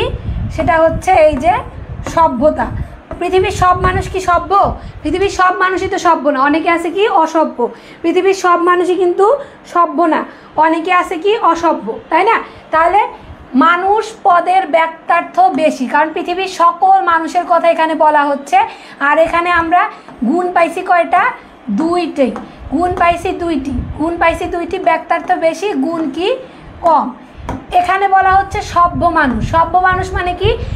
শুধু সভ্য মানুষের কথা বলা হচ্ছে, তাহলে অসভ্য মানুষ বাদ পড়ে গেছে, তাহলে ব্যক্তার্থের দিক থেকে কম হয়ে গেছে, তাই না? তাহলে ব্যক্তার্থের দিক থেকে কি হচ্ছে? কম হয়ে গেছে, ব্যক্তার্থের দিক থেকে কম হয়েছে। কিন্তু জাত্যার্থের দিক থেকে আবার কি হয়েছে? 3টা হয়ে গেছে। কি হয়েছে? জীববৃত্তি, বুদ্ধিবৃত্তি তো আছে, পাশাপাশি আর একটা কি গুণ আছে? সভ্যতার গুণ আছে, সভ্যতার গুণ আছে। তাহলে ব্যক্তার্থ কম হলো, জাত্যার্থ বাড়লো। এখানে আবার যখন ব্যক্তার্থ বেশি হলো, জাত্যার্থ কমে গেল। এটাই হচ্ছে মূল কথা। যারা বোঝো নাই তারা আবার রেকর্ডেড ক্লাস করে নিবা, তাহলে বুঝতে পারবা। না বোঝার মতো কিছুই এখানে নাই, মানে একটা কমলে আর একটা বেড়ে যায়। পদের প্রকারভেদ দেখো, সরল পদ ও যৌগিক পদ। যে পদ একটি মাত্র শব্দ দ্বারা গঠিত তাকে সরল পদ বলে। সরল পদকে এক শাব্দিক পদ বলে, যেমন মানুষ, বিশ্ববিদ্যালয়, প্রাণী, ছাত্র, বই। অন্যদিকে যে পদ একাধিক শব্দ দ্বারা গঠিত তাকে যৌগিক পদ বলে, যেমন বিশ্ববিদ্যালয়, গ্রন্থাগার। যৌগিক পদকে বহুশাব্দিক পদ বা বলা হয়। মানে কি? তোমার এই যে গ্রন্থাগার, নয় থয় আকার, ন আছে থ আছে, বিশ্ববিদ্যালয়, স্বর নিচে ব আছে, বিশ্ববিদ্যালয়, এই জন্য এগুলাকে বলা হচ্ছে যৌগিক। আর এক শাব্দিক কি? আম, জাম, কাঁঠাল, কলা, যেটার সাথে অন্য কোনো শব্দ যোগ হচ্ছে না, সেটা হচ্ছে এক শাব্দিক। বিশেষ পদ ও সাধারণ পদ। যে পদ দ্বারা একটি মাত্র ব্যক্তি বা বস্তুকে বোঝায় তাকে বিশেষ পদ বলে। বিশেষ পদকে আবার বিশিষ্ট পদও বলা হয়, যেমন ঢাকা, রবীন্দ্রনাথ ঠাকুর, পৃথিবীর উচ্চতম পর্বত, মানুষটি। মানে নির্দিষ্ট করে যেটা বলা হয়, মানে নির্দিষ্ট পদকে, নির্দিষ্ট, স্পেসিফিক। যারা বাংলা বুঝতে পারো না, ইংলিশ খুব ভালো বোঝো, তাদের জন্য বলছি। নির্দিষ্ট মানে কি? স্পেসিফিক। যেমন ঢাকা কি? একটাই আছে, ঢাকা। তারপরে কি? রবীন্দ্রনাথ ঠাকুর একজনই আছে। মানুষটি মানে একটা স্পেসিফিক মানুষকে আমি নির্দিষ্ট করে বলতেছি, তাহলে এই নির্দিষ্ট ব্যক্তিটাকে বিশেষ পদ বা সাধারণ পদ বলা হয়। এই যে দেখো, singular and general term. Singular মনে তো আমরা বুঝি যে কোনো একটা জিনিসকে বোঝানো হয়। বিশিষ্ট পদকে দুই ভাগে ভাগ করা যায়, অর্থপূর্ণ বিশিষ্ট পদ, অর্থহীন বিশিষ্ট পদ। তাহলে এই বিশিষ্ট পদকে আবার দুই ভাগে ভাগ করা যায়, অর্থপূর্ণ আর একটা কি? অর্থহীন। যখন কোনো বিশিষ্ট পদ সরাসরি বা প্রত্যক্ষভাবে কোনো ব্যক্তি বা বস্তুকে না বুঝিয়ে কোনো গুণ বা তাৎপর্যের ভিত্তিতে সেই ব্যক্তি বা বস্তুকে বোঝাতে সাহায্য করে তাকে অর্থপূর্ণ বিশিষ্ট পদ বলে। যেমন কি? রবীন্দ্রনাথ ঠাকুর একাধারে সুরকার, গীতিকার, তোমার কবি, নাট্যকার। তাহলে আমি বলতেছি যে একজন কবি আছে যার জন্মস্থান অমুক জায়গায়, সে ঠাকুর পরিবার থেকে এসেছে, তার মধ্যে একাধারে অনেক গুণ আছে। এই যে বিভিন্ন গুণের মাধ্যমে আমি বর্ণনা করছি, কিন্তু সরাসরি নাম উল্লেখ করছি না, এই গুণের মাধ্যমে বর্ণনা করাকেই অর্থপূর্ণ বিশিষ্ট পদ বলে। অন্যদিকে যে পদ কোনো গুণ বা তাৎপর্যের উল্লেখ ব্যতীত প্রত্যক্ষভাবে সেই পদের নির্দেশ দেয় তাকে অর্থহীন বিশিষ্ট পদ বলে। যেমন Tokyo, New York. Tokyo, New ইয়র্ককে সরাসরি যে কোনো দেশ সম্পর্কে আমি বলতেছি, টোকিও, নিউ ইয়র্ক বা ঢাকা বা রবীন্দ্রনাথ ঠাকুর বা কাজী নজরুল ইসলাম, সরাসরি যে মানুষটা বা যে দেশটা সম্পর্কে নির্দিষ্টভাবে আমি বলতেছি, কোনো গুণের কথা না, মানে কোনো ভর্ণিতা না করে সরাসরি বলতেছি, সেটা হচ্ছে অর্থহীন বিশিষ্ট পদ। আর যেখানে ভর্ণিতা করে, মানে এটা বলো তো কী হয়, অমুকের কথা তো অমুক বললাম, এটা এভাবে বললে কি হবে বলো তো, এই যেভাবে আমরা মাঝে মাঝে প্রশ্ন করি না, এই যে ভর্ণিতা করে বলার বিষয়টা হচ্ছে অর্থপূর্ণ, আর ভর্ণিতা ছাড়া বলার বিষয়টা হচ্ছে অর্থহীন। সাধারণ পদ। যে পদ দ্বারা একই গুণ সম্পন্ন একাধিক ব্যক্তি বা বস্তুকে বোঝায় তাকে সাধারণ পদ বলে। যেমন মানুষ, মানুষের মধ্যে অনেক ধরনের শিক্ষা, এই শিক্ষা গুণটা অনেক মানুষের মধ্যে আছে। ছাত্র, ছাত্রকে সবাই ছাত্র। দার্শনিক, অনেকেই দার্শনিক। তাহলে যে গুণটা অনেকের মধ্যে আছে সেটাকে সাধারণ মানে কমন। আমরা বলি না যে কোনো একটা ডিজাইনের জামা হলে বা শার্ট হলে আমরা বলি না এই ডিজাইনটা তো অনেক বেশি কমন, মানে জিনিসটা কি সবার মধ্যে প্রচলিত, সেটা হচ্ছে কমন বা সাধারণ পদ। সমষ্টিবাচক এবং ব্যষ্টিবাচক পদ। যে পদ দ্বারা একই গুণ বিশিষ্ট বস্তু বা ব্যক্তিকে আলাদা বা পৃথকভাবে না বুঝিয়ে তাদের সমষ্টিকে একত্রে বোঝায় তাকে সমষ্টিবাচক পদ বলে। যেমন ছাত্র, জনতা, গ্রন্থাগার, এগুলা কি সমষ্টিবাচক পদ। ছাত্র মানে কি সমস্ত ছাত্রদের বোঝাচ্ছে, গ্রন্থাগার কি সেখানে অনেক ধরনের বই আছে, জনতা কি অনেক জনতা, তাহলে এগুলাকে সমষ্টিবাচক বা ব্যষ্টিবাচক পদ বলে। বস্তুবাচক বা গুণবাচক পদ, যে পদ তারা কোনো গুণের অধিকারী বা বস্তুকে বোঝায় তাকে বস্তুবাচক পদ বলে। যেমন ধরো কি নাট্যকার রবীন্দ্রনাথ ঠাকুর বা কাজী নজরুল ইসলাম যে কোনো গুণের সম্পর্কে বলতেছে, তার বা বিদ্রোহী কবিকে কাজী নজরুল ইসলাম গুণ সম্পর্কে যে বলতেছে ওইটা। অন্যদিকে যে পদ কেবল গুণটিকে বোঝায় তাকে গুণবাচক পদ বলে। এবার দেখো সদর্থক ও নয়ার্থক বা ব্যবধার্থক, যে পদ দ্বারা কোনো গুণ বা গুণাবলীর উপস্থিতি বোঝায় মানে হ্যাঁবাচক বোঝায় তাকে সদর্থক পদ বলে। যেমন সৎ, মানুষ, সুখ ইত্যাদি সদর্থক পদ। সদর্থক পদকে হ্যাঁবাচক পদও বলা হয়। আর যে পদ দ্বারা কোনো গুণের অনুপস্থিতি বোঝায় তাকে নয়ার্থক পদ বলে। নয়ার্থক পদকে নাবাচক পদ বলে, যেমন অমানুষ, অসুখ, নির্ণয়। তাহলে নয়ার্থকে সবসময় সামনে তোমার কি নাবাচক থাকবে আর সদর্থক সবসময় হ্যাঁবাচক থাকবে। পক্ষান্তরে যে পদ এমন একটি গুণের নির্দেশ করে যে গুণটি সাধারণভাবে বস্তু বা ব্যক্তির মধ্যে উপস্থিত থাকার কথা কিন্তু বর্তমানে উপস্থিত নেই, ভবিষ্যতে সেটি গুণটির উদ্ভব হতে পারে, তাকে ব্যবধার্থক পদ বলে। ব্যবধার্থক পদকে অভাববাচক পদ বলা হয়। যেমন অন্ধ, খোরা, বোবা হলো ব্যবধার্থক পদের দৃষ্টান্ত। নিরপেক্ষ ও সাপেক্ষ পদ, যে পদ তার অর্থের জন্য অন্য পদের ওপর নির্ভরশীল নয় তাকে নিরপেক্ষ পদ বলে। যেমন বাড়ি, ঘর, বই, কলম, পানি, ফুল ইত্যাদি। নিরপেক্ষ পদ বা তোমার কি সাপেক্ষ পদ বা পদযোগ্য শব্দ একই বিষয়। অন্যদিকে যে পদ তার অর্থের জন্য অন্য পদের উপর নির্ভরশীল থাকে তাকে সাপেক্ষ পদ বলে। সাপেক্ষ পদগুলো অন্য পদের সাহায্য ছাড়া অর্থহীন হয়ে পড়ে। যেমন কি শিক্ষকের জন্য কার প্রয়োজন? ছাত্র প্রয়োজন। স্ত্রীর সাথে কি স্বামীর প্রয়োজন।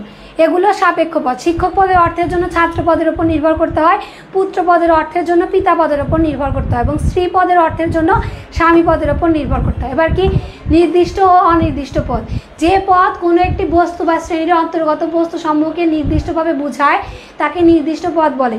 যেমন লোকটি, টয়রসিকারে টি লেখা আছে, নির্দিষ্টভাবে বোঝাচ্ছে। বইখানা, হিমালয়, তাজমহল ইত্যাদি। নির্দিষ্ট পদে আমরা কখনো ব্যক্তি বা বস্তুর নাম ব্যবহার করি, আবার কখনো সময় পদের সাথে টা, টি, খানা, খানি যুক্ত করি। তাহলে কি পক্ষান্তরে যে পদ নির্দিষ্ট করে কোনো ব্যক্তি বা বস্তুকে বোঝায় না তাকে অনির্দিষ্ট পদ বলে। মানে নির্দিষ্ট করে না বোঝালে অনির্দিষ্ট করে বলে। যেমন একটি বই, একটি প্রাণী, একটি টেবিল, একটি বিদ্যালয় এগুলো।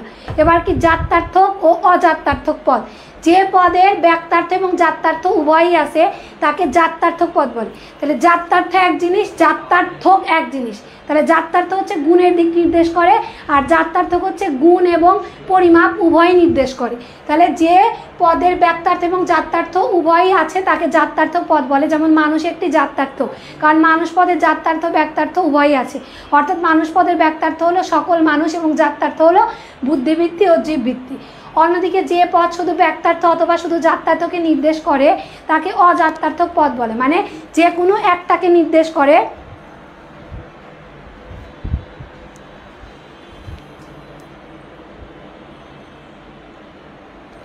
তাকে অজাত্যার্থক পদ বলে। যেমন লন্ডন, সততা, সুব্রতা ইত্যাদি অজাত্যার্থক পদ। এখানে লন্ডন পদ দ্বারা একটি শহরকে নির্দেশ করা হয়েছে, এতে কেবল ব্যক্তার্থ প্রকাশ পেয়েছে, কোনো জাত্যার্থ নেই, কাজে এটি একটি অজাত্যার্থক পদ। এবার দেখো বিপরীত পদ ও বিরুদ্ধ পদ। তাহলে দেখো বিপরীত পদ কি? বিপরীত, সাদা কালো, সবসময় মনে রাখবা বিপরীত মানে হচ্ছে বিপরীত পদ। আর বিরুদ্ধ পদের আগে সবসময় অ লাগানো থাকে, স্বরে অ লাগানো থাকে। এটা মাথায় রাখবা যে তোমার বিরুদ্ধ পদের আগে স্বরে অ লাগানো থাকবে, স্বরে অ থাকবে, এটা সবসময় মনে রাখবা। এগুলা এমসিকিউ এর জন্য প্রচুর পরিমাণে ইম্পর্টেন্ট। দেখো যদি দুটি পদ পরস্পর বিরোধী হয় অথচ তারা যদি একত্রে একটি ব্যাপক পদের সমুদায় ব্যক্তার্থকে প্রকাশ করতে না পারে তাহলে তাদেরকে বিপরীত পদ বলে। যেমন কি এই যে সাদা কালো, জন্ম মৃত্যু, মা বাবা, এই জিনিসগুলোকে কি বলা হয়? বিপরীত পদ বলা হয়। আর বিরুদ্ধ পদ কি? পরস্পর বিরোধী দুটি পদের মধ্যে যদি কোনো তৃতীয় বিকল্প পদ না থাকে এবং বিরোধী পদ দুটি যদি যুক্তিসঙ্গতভাবে একত্রে নির্দেশিত সম্পূর্ণ ব্যক্তার্থ প্রকাশ করে তাহলে তাকে বিরুদ্ধ পদ বলে। যেমন মানুষ, অমানুষ, মানুষ অমানুষ। মানে সবসময় মনে রাখবা এমসিকিউ এর জন্য হোক বা লেখার জন্য হোক সবসময় মনে রাখবা বিরুদ্ধ পদের আগে স্বরে অ লাগানো থাকে।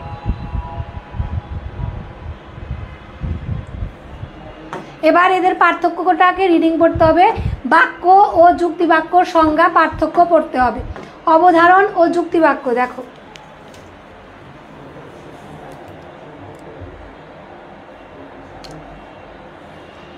অবধারণ হলো এমন একটি মানসিক প্রক্রিয়া যাকে চেতনার প্রাথমিক স্তর বলা হয়। অবধারণ মানে কি? চিন্তা করা, অবজার্ভ করা। অবধারণের সাহায্যে আমরা দুটি সার্বিক ধারণাকে মনে মনে তুলনা করে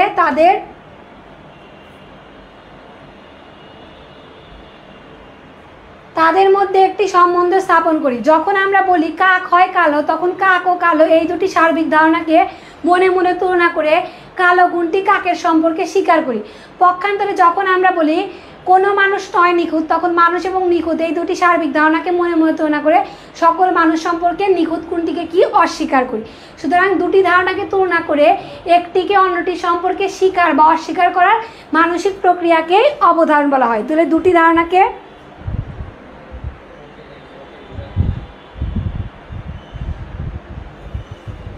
তাকে অবধারণ বলা হয়। অর্থাৎ দুটি ধারণা চিন্তায় প্রকাশ করলে তার নাম অবধারণ হয়। অন্যদিকে দুটি পদের সম্পর্কে ভাষায় প্রকাশ করলে তার নাম হয় যুক্তিবাক্য। অর্থাৎ দুটি পদের মধ্যকার কোনো সম্পর্কের ভাষাগত প্রকাশকে বলা হয় যুক্তিবাক্য। যেমন বক হয় সাদা, এই যুক্তিবাক্যে বক ও সাদা পদের মধ্যে একটি ভাষাগত সম্পর্ক প্রকাশিত করেছি। দুটি পদের এই ভাষাগত সম্পর্ক স্বীকৃতি বা অস্বীকৃতিমূলক হতে পারে। অবধারণ ও যুক্তিবাক্য সংজ্ঞা ও প্রকৃতি থেকে নিম্নবর্ণিত পার্থক্য পরিলক্ষিত হয়। নিম্নবর্ণিত পার্থক্যগুলো দেখো। অবধারণ হলো একটি চিন্তন বা মানসিক প্রক্রিয়ার বিষয়, আর যুক্তিবাক্য হলো ভাষাগত প্রক্রিয়ার বিষয়। অবধারণ মূলত মনোবিজ্ঞানের বিষয়বস্তু, কারণ মানসিক প্রক্রিয়ার সকল দিক মনোবিজ্ঞানে আলোচনা হয়, আর যুক্তিবাক্য যুক্তিবিদ্যার বিষয়বস্তু। অবধারণ কোনো বাধা ধরা বা ছক বাঁধা নিয়ম নাই, কিন্তু যুক্তিবিদ্যায় একটি নির্দিষ্ট নিয়ম অনুসরণ করতে হয়। ঠিক আছে। যুক্তিবাক্যের গঠন দেখো। যুক্তিবাক্যের গঠন কি? সংযোজক, হয়, হচ্ছে, হন, হও, নয়, এই, নন, নও ইত্যাদি, এগুলা কি সংযোজক।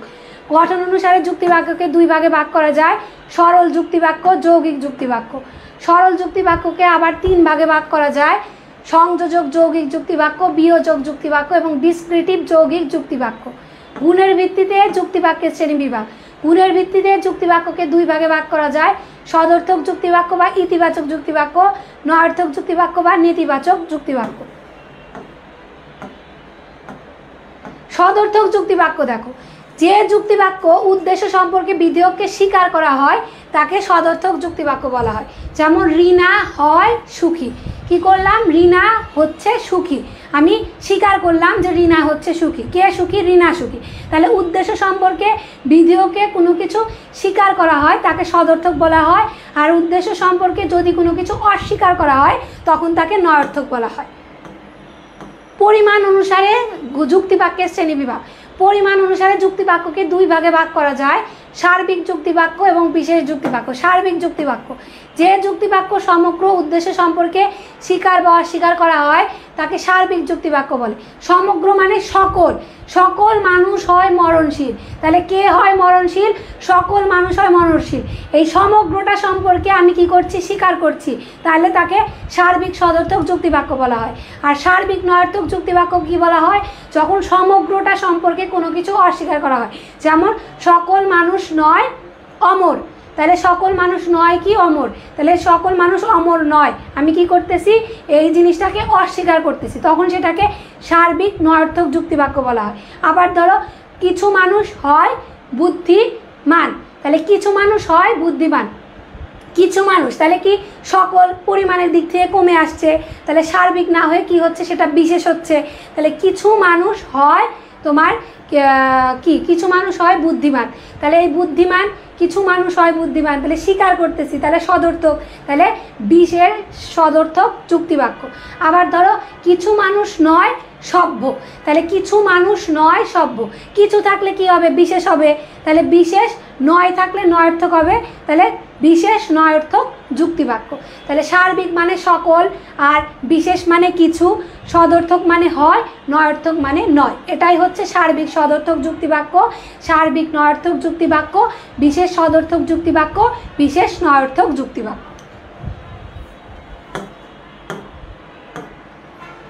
এবার দেখো গুণ ও পরিমাণ অনুসারে যুক্তি বাক্যের শ্রেণী বিভাগ। গুণ ও পরিমাণ অনুসারে যুক্তিবিদ্যাকে 4 ভাগে ভাগ করা হয়। সার্বিক সদর্থক যুক্তিবাক্য, সার্বিক নয়ার্থক যুক্তিবাক্য, বিশেষ সদর্থক যুক্তিবাক্য, বিশেষ নয়ার্থক যুক্তিবাক্য। তাহলে সার্বিক সদর্থক যুক্তিবাক্যকে বলা হয় এ, সার্বিক নয়ার্থক যুক্তিবাক্যকে বলা হয় ই, বিশেষ সদর্থক যুক্তিবাক্যকে বলা হয় আই, বিশেষ নয়ার্থক যুক্তিবাক্যকে বলা হয় ও। এগুলা খুব ভালো করে মুখস্থ করতে হবে, কোনটা এ, কোনটা ই, কোনটা আই, কোনটা ও, এগুলা মনে রাখতে হবে।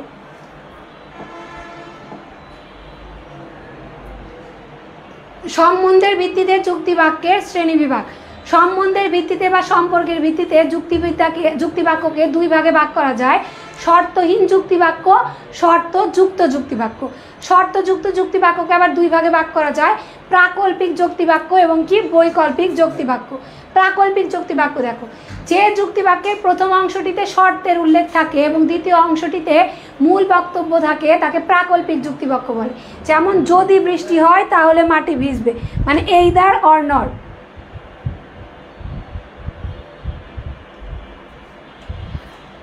দেখো তো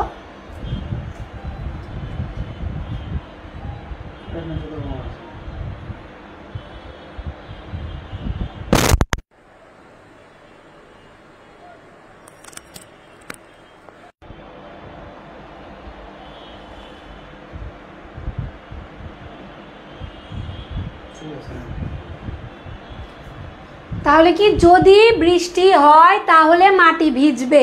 তাহলে প্রাকল্পিক যুক্তিবাক্যের প্রথম অংশকে পূর্বপদ এবং দ্বিতীয় অংশকে অনুক বলে। তাহলে কি যদি ঝড় বৃষ্টিতে ভেজো তাহলে জ্বর আসবে, তাহলে এই যে যদি লাগানো থাকলে সেটা কি প্রাকল্পিক। প্রাকল্পিক যুক্তিবাক্যের যে অংশে শর্তের উল্লেখ থাকে তাকে পূর্বপদ এবং যে অংশটিতে মূল কথাটি থাকে তাকে পরপদ বলা হয়। প্রয়োজনে স্ক্রিনশট দিয়ে নাও, এমসিকিউ এর জন্য ইম্পর্টেন্ট। এবার বৈকল্পিক দেখো, যে যুক্তিবাক্যে একাধিক বিকল্প সম্ভাবনার উল্লেখ থাকে তাকে বৈকল্পিক যুক্তিবাক্য বলে। বৈকল্পিক যুক্তিবাক্য হয় নয় এইদার নর রূপে বসে। যেমন বাঁধন হয় নির্বোধ নয় ভীরু। তাহলে কি হয় ও বোকা না হয় চালাক, হয় ও ভালো না হয় ও খারাপ। তাহলে এভাবে যদি থাকে তাহলে সেটাকে বলা হয় বৈকল্পিক যুক্তিবাক্য। বৈকল্পিক যুক্তিবাক্যে সরাসরি কোনো একটি বক্তব্য উপস্থিত না করে 2টি বিকল্পের উল্লেখ করে এমন অর্থ প্রকাশ করা হয় যে 2টি বিকল্পের একটি সত্যি, মানে বিকল্প পদ্ধতি যেখানে থাকবে সেটাই হচ্ছে বৈকল্পিক। আর প্রাকল্পিক হচ্ছে যেখানে শর্ত দেওয়া থাকবে সেটা।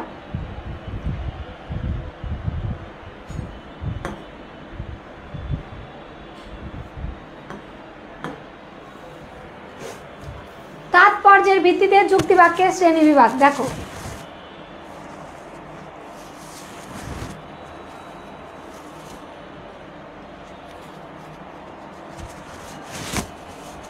তাৎপর্যের ভিত্তিতে যুক্তিবাক্যকে 2 ভাগে ভাগ করা হয়, বিশ্লেষক যুক্তিবাক্য ও সংশ্লেষক যুক্তিবাক্য।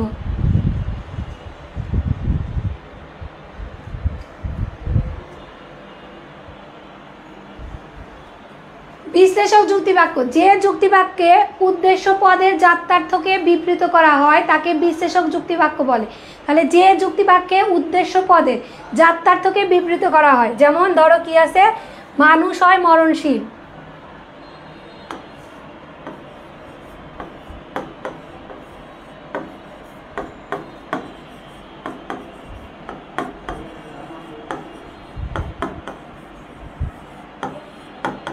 আচ্ছা, সবাই এখন আমাকে কমেন্ট করে জানাও তো এখানে উদ্দেশ্য পদ কোনটা। এই যে বাক্যটা লিখলাম এখানে উদ্দেশ্য পদ কোনটা, সবাই একটু আমাকে কমেন্ট করে জানাও এখানে উদ্দেশ্য পদ কোনটা।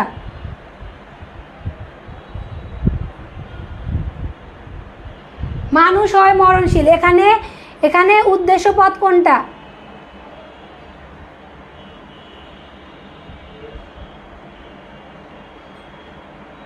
সুমাইতা মাহিয়াত প্রথমা, মানুষ, কথা মানুষ, আচ্ছা মানুষ, ভেরি গুড।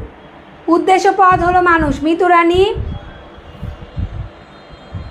আচ্ছা, তাহলে উদ্দেশ্য পদটা কি মানুষ। তাহলে যে যুক্তি বাক্যে উদ্দেশ্য পদের যাত্রার্থকে বিবৃত করা হয়, এই যে উদ্দেশ্য পদ মানুষ, মানুষ পদের জাত্যার্থকে বিব্রত করা হয়। মানুষ পদের জাত্যার্থটা কি?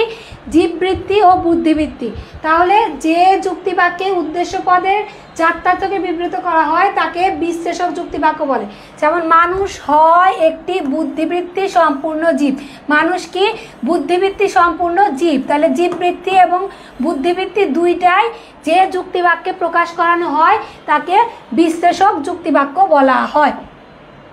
সংশ্লেষক যুক্তিবাক্য, যে যুক্তিবাক্যে বিধেয় পদ উদ্দেশ্য পদের জাত্যার্থের অন্তর্ভুক্ত কোনো গুণের উল্লেখ না করে জাত্যার্থের অতিরিক্ত কোনো গুণের উল্লেখ করে তাকে সংশ্লেষক যুক্তিবাক্য বলে।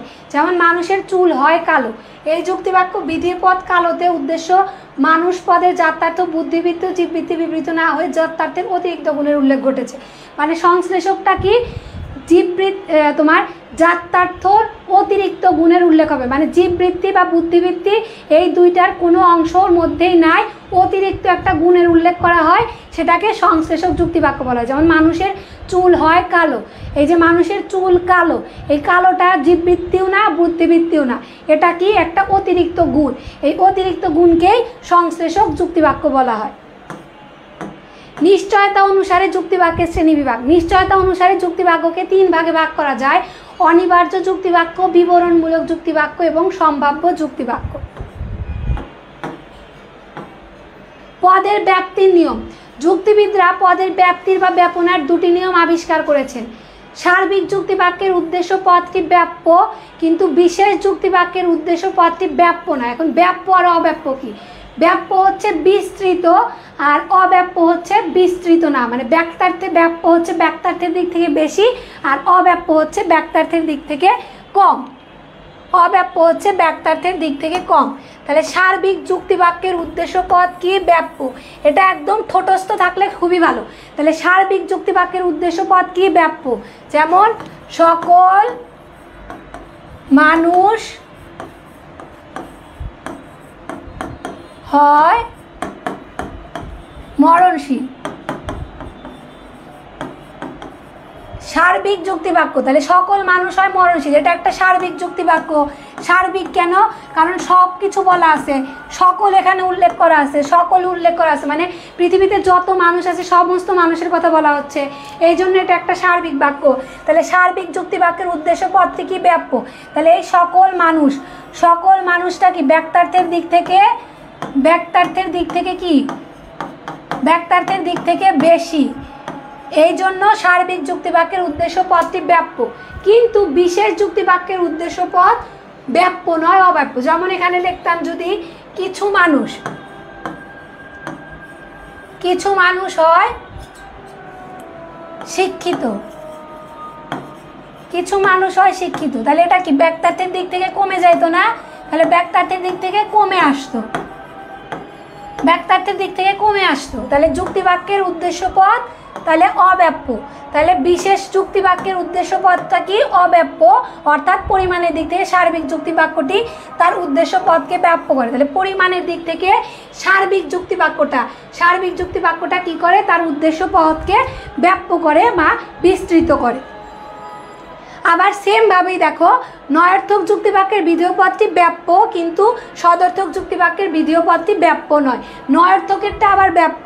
যেমন কি? নয়ার্থক দেখো, সকল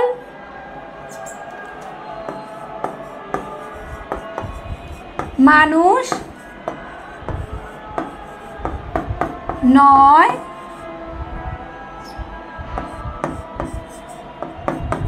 অমর। সকল মানুষ নয় অমর, এই যে নয় অমর, নয় আছে মানে কি? নয় আছে মানে নয়ার্থক। তাই নয়ার্থক যুক্তিবাক্যের বিধেয় পদটি ব্যাপ্য। এই অমর, অমর পদটা কি? ব্যাপ্য, অমর পদটা কি? ব্যাপ্য। কিন্তু সদর্থক যুক্তিবাক্যের বিধেয় পদটি ব্যাপ্য নয়। এই যে শিক্ষিত, নয়ার্থক সদর্থক পদের উদ্দেশ্য পদটা কি? তোমার ব্যাপ্য নয়, অর্থাৎ গুণের দিক থেকে নয়ার্থক যুক্তিবাক্যটি তার বিধেয় পদকে ব্যাপ্য করে।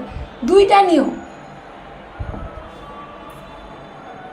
ব্যাপ্যতার নিয়ম হচ্ছে এ, ই, আই ও ছকে প্রদর্শিত। দেখো, এ বাক্যের উদ্দেশ্য পদ ব্যাপ্য, বিধেয় পদ অব্যাপ্য। এটা মুখস্থ রাখতে হবে, প্রয়োজনে একটা স্ক্রিনশট নিয়ে নাও। ই যুক্তি বাক্যের উদ্দেশ্য পদ ও বিধেয় পদই ব্যাপ্য, আই যুক্তি বাক্যের উদ্দেশ্য বিধেয় পদ অব্যাপ্য, ও যুক্তি বাক্যের উদ্দেশ্য পদ অব্যাপ্য এবং বিধেয় পদ ব্যাপ্য। ভেরি ভেরি ইম্পর্টেন্ট, এটা থেকে একটা সৃজনশীল আসার সম্ভাবনা খুবই বেশি।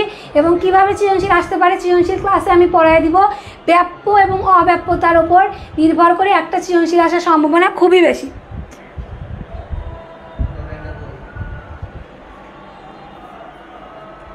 এবার দেখো এই অধ্যায়ের কিছু ইম্পর্টেন্ট প্রশ্ন। পদ কি, যুক্তিবাক্য কাকে বলে, একটি যুক্তিবাক্যের কয়টি অংশ, শব্দ কত প্রকার ও কি কি, পদের ব্যক্তার্থ কাকে বলে, পদের জাত্যার্থ কি, সদর্থক পদ কাকে বলে, অবধারণ কি, টার্মিনাস শব্দের অর্থ কি।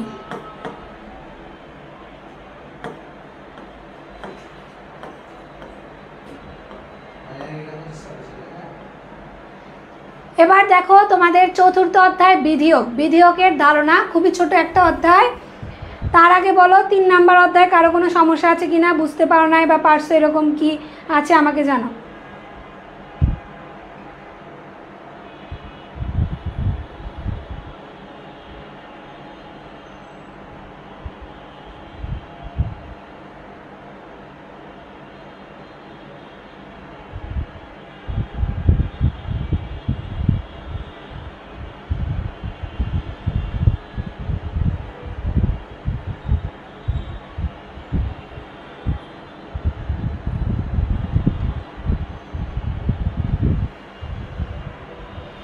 পিয়াস একটু চেক করো তো, কথা নাকি আগে পিছে হচ্ছে।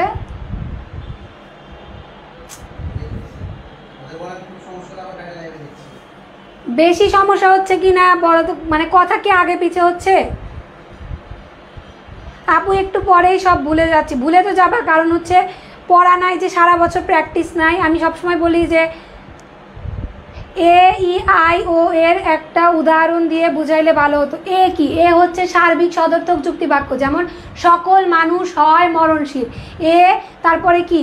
ই সার্বিক নয়ার্থক তোমার যুক্তি বাক্য, তোমার সার্বিক নয়ার্থক কি? সকল মানুষ নয় শিক্ষিত, ঠিক আছে।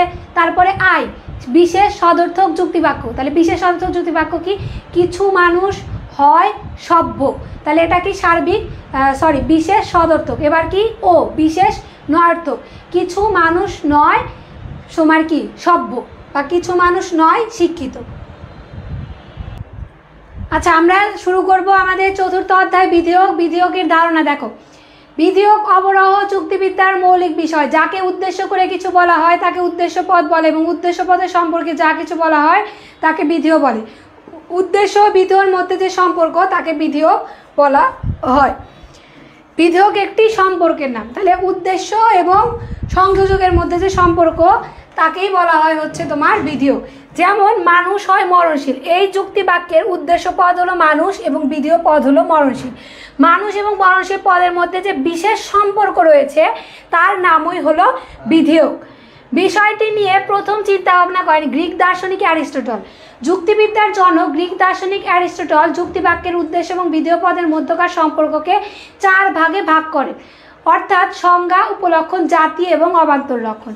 বিধেয়কের প্রকৃতি থেকে আমরা দেখতে পাই কিছু বাক্যে বিধেয়ক থাকে না, যেমন নয়ার্থক যুক্তি বাক্যের উদ্দেশ্য পদের সাথে বিধেয় পদের কোনো সম্পর্ক থাকে না। সুতরাং নেতিবাচক যুক্তি বাক্যের বিধেয়কও থাকে না। নেতিবাচক যুক্তি বাক্য কি? যখন কোনো কিছু আমি অস্বীকার করছি, যেমন ধরো মানুষ নয় অমর, তাহলে আমি কি করছি? এই মানুষ নয় অমর উদ্দেশ্য সম্পর্কে বিধেয়ককে কি করছি? অস্বীকার করছি। তাহলে অস্বীকার করছি মানে এদের মধ্যে কোনো সম্পর্ক নাই। যখন সম্পর্ক থাকে না তখনই সেটাকে বলা হয় হচ্ছে তোমার বিধেয়ক সেখানে নাই। যখন কোনো সম্পর্ক নাই, উদ্দেশ্য এবং বিধেয়কের মধ্যে যদি কোনো সম্পর্ক না থাকে তাহলে বুঝতে হবে সেখানে বিধেয়ক নাই। তার মানে নয়ার্থক যুক্তি বাক্যে উদ্দেশ্য এবং বিধেয়কের মধ্যে কোনো সম্পর্ক থাকে না, তাই সেখানে বিধেয়কও থাকে না। কোনো যুক্তি বাক্যের বিধেয় পদ বিশিষ্ট পদ হলে সেই ক্ষেত্রে বিধেয়ক থাকে না। তাহলে বিশিষ্ট পদ হলে, বিশিষ্ট মানে কি? আমরা পড়েছিলাম স্পেসিফিক যে কোনো একটা, যেমন কি রবীন্দ্রনাথ ঠাকুর হয় তোমার কি সুন্দর, রবীন্দ্রনাথ ঠাকুর হয় একজন নাট্যকার, রবীন্দ্রনাথ ঠাকুর হয় একজন গীতকার। তাহলে এই যে এই বিশিষ্ট পদ হলে সেখানে বিধেয়ক থাকে না। এই দুটো জিনিস মাথায় রাখতে হবে। বিধিও এবং বিধিয়োগ, যে উদ্দেশ্য যে পদ উদ্দেশ্য সম্পর্কে কোনো কিছু স্বীকার বা অস্বীকার করে তাকে বিধেয় বলে, এবং উদ্দেশ্যের সাথে বিধেয়র যে সম্পর্ক তাকে বিধেয়ক বলে। বিধেয় এবং বিধেয়ক এক বিষয় নয়। বিধেয় এবং বিধেয়ককে বিশ্লেষণ করলে আমরা নিম্ন বর্ণিত পার্থক্য পাই। বিধেয় একটি পদের নাম আর বিধেয়ক হলো সম্পর্কের নাম। বিধেয় হলো যুক্তিবাক্যের অংশ আর বিধেয়ক হলো যুক্তিবাক্যের উদ্দেশ্য বিধেয় মধ্যকার সম্পর্ক। বিধেয় এক বা একাধিক শব্দ নিয়ে গঠিত হয়, অন্যদিকে বিধেয়ক কোনো পদ নয় বলে বিধেয়ক কোনো শব্দ বা শব্দ সমষ্টি দ্বারা গঠিত হয় না। 4 নাম্বার কি, সদর্থক এবং নয়ার্থক উভয় ধরনের যুক্তিবাক্যে বিধেয় থাকে, কিন্তু বিধেয়ক থাকে শুধুমাত্র সদর্থক বাক্যে, কারণ নয়ার্থক যুক্তিবাক্যের উদ্দেশ্য পদটি বিধেয় পদটি সম্পর্কে স্বীকৃতি জ্ঞাপন করে না বলে উদ্দেশ্য এবং বিধেয় পদটির মধ্যে কোনো সম্পর্ক স্থাপিত হয় না। 5 নাম্বার দেখো, বিধেয়ের কোনো প্রকারভেদ বা শ্রেণীবিভাগ নেই, কিন্তু বিধেয়কের বিভিন্ন প্রকারভেদ বা শ্রেণীবিভাগ আছে। বিধেয়ককে 5 ভাগে ভাগ করা যায়, যথা জাতি, উপজাতি, লক্ষণ, উপলক্ষণ, অবান্তর লক্ষণ। তাহলে বিধেয়ককে কয় ভাগে ভাগ করা যায়? 5 ভাগে ভাগ করা যায়। বিধেয় ব্যাকরণের আলোচ্য বিষয় আর বিধেয়ক যুক্তিবিদ্যার আলোচ্য বিষয়, এগুলো এমসিকিউ এর জন্য ইম্পর্টেন্ট। উপরিক্ত আলোচনা থেকে আমরা উপলব্ধি করি যে বিধেয় এবং বিধেয়ক একটি গুরুত্বপূর্ণ বিষয়। প্রতিটি যুক্তিবাক্যের মধ্যে বিশেষ করে সদর্থক যুক্তিবাক্যের বিধেয় এবং বিধেয়কের কার্য প্রকৃতি নিহিত থাকে। গ্রিক দার্শনিক অ্যারিস্টটল সর্বপ্রথম যুক্তিবিদ্যার বিধেয়কের বিষয়টি অন্তর্ভুক্ত করেন। তিনি বিধেয়ককে 4 ভাগে ভাগ করেন, কিন্তু খ্রিস্টীয় 3য় শতকে গ্রিক দার্শনিক ও যুক্তিবিদ পরিফেরি অ্যারিস্টটল প্রদত্ত বিধেয়কের প্রকারভেদকে সংজ্ঞার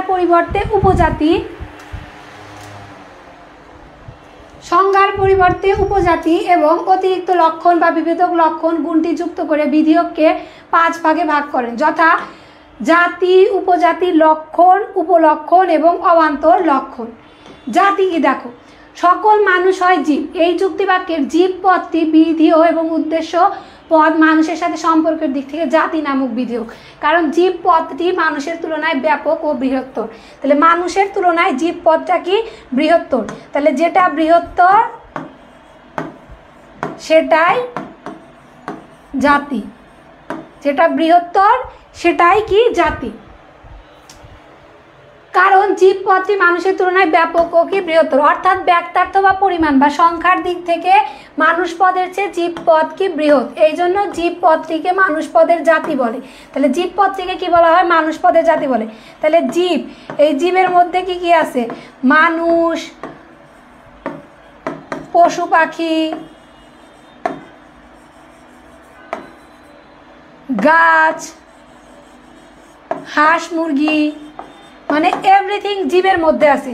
তাহলে ব্যক্তার্থের দিক থেকে মানুষ বেশি না জীব বেশি? অবশ্যই জীব বেশি। তাহলে ব্যক্তার্থের দিক থেকে যেটা বেশি সেটাকেই জাতি বলা হয়। অর্থাৎ দুটি জাতিবাচক শব্দের মধ্যে যেটির ব্যক্তার্থের পরিধি অপরটির চেয়ে বৃহত্তর সেই শব্দ বা পদটিকে অপর পদের কি বলা হয়? জাতি বলা হয়। উপজাতি, কিছু জীব হয় মানুষ। এই যুক্তিবাক্যে মানুষ পদটি বিধেয় এবং উদ্দেশ্য পদ জীবের সাথে সম্পর্কের দিক থেকে উপজাতি নামক বিধেয়, কারণ মানুষ পদটি জীবের তুলনায় ছোট বা ক্ষুদ্রতর, অর্থাৎ ব্যক্তার্থ বা পরিমাণের সংখ্যার দিক থেকে জীব পদের চেয়ে মানুষ পদ ক্ষুদ্রতর। এই জন্য মানুষ পদটিকে জীব পদের উপজাতি বলে। অর্থাৎ দুটি শ্রেণীবাচক পদের মধ্যে যে পদটির ব্যক্তার্থ পরিমাণ অন্যটির চেয়ে ক্ষুদ্রতর বা সংকীর্ণতর সেই পদটিকে বৃহত্তর পদের উপজাতি বলা হয়। এবার লক্ষণ দেখো, যে গুণের কারণে একই জাতির অন্তর্ভুক্ত একটি উপজাতিকে তার সমজাতি অন্যান্য উপজাতি থেকে পৃথক করা যায় তাকে লক্ষণ বা বিভেদক লক্ষণ বলা হয়। যেমন ধরো জীব, জীব জাতির মধ্যে মানুষ আছে, পশু পাখি আছে।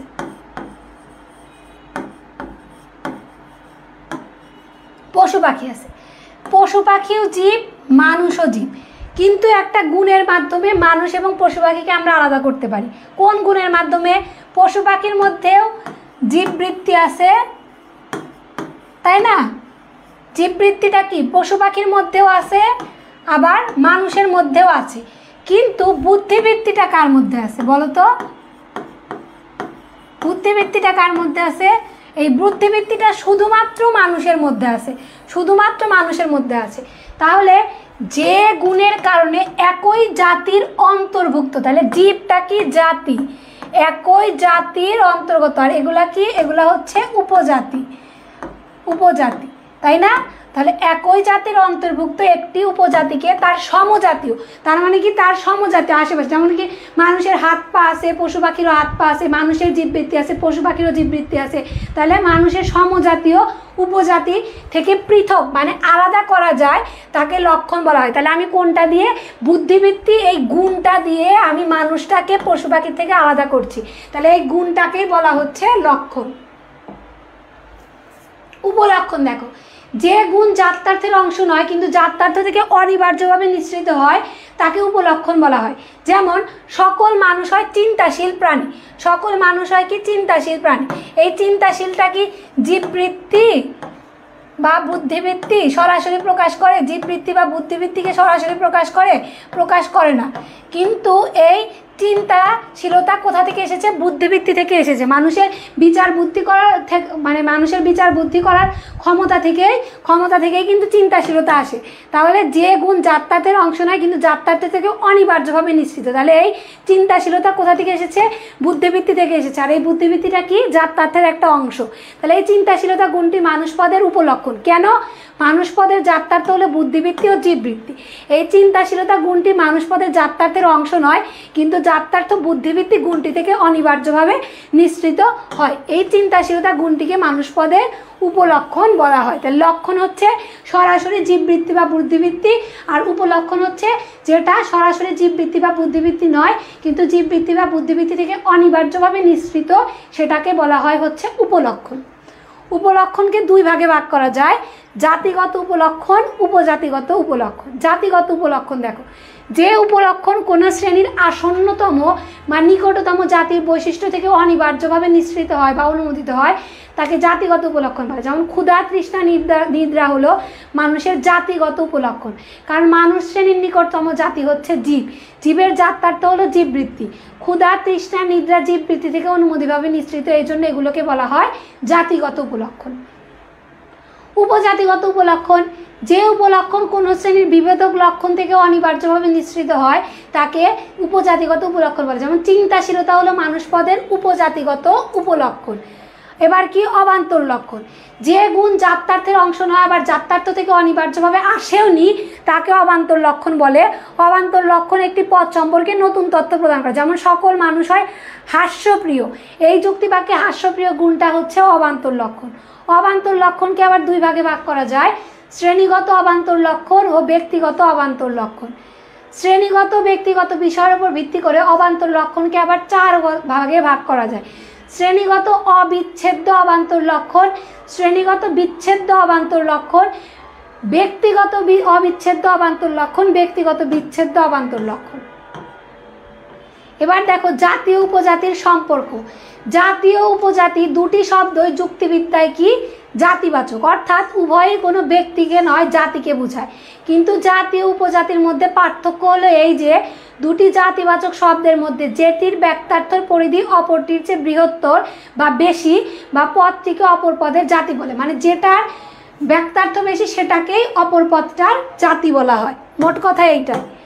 জাতি উপজাতি প্রকৃতিকে বিশ্লেষণ করলে জাতি উপজাতি সম্পর্কিত কিছু মৌলিক দিক বা বৈশিষ্ট্য পরিলক্ষিত হয়। যেমন পরমতম জাতি, ক্ষুদ্রতম উপজাতি, অবর জাতি বা মধ্যবর্তী জাতিসমূহ, অবর উপজাতি বা মধ্যবর্তী উপজাতি সমূহ, সমজাতি উপজাতি, আসন্নতম জাতি, আসন্নতম উপজাতি। আচ্ছা, এবার তোমাদের কিছু প্রশ্ন দেখো। বিধিয়োগ কি? পরিফেরির মতে বিধিয়োগ কত প্রকার? বিধিয়োগ কত প্রকার ও কি কি? জাতি কি? বিধিয়োগ কি? অ্যারিস্টটলের মতে বিধিয়োগ কত প্রকার? জাতি উপজাতি বলতে কি বোঝো? যুক্তিবিদ্যায় বিধিয়োগ আলোচনা কেন গুরুত্বপূর্ণ?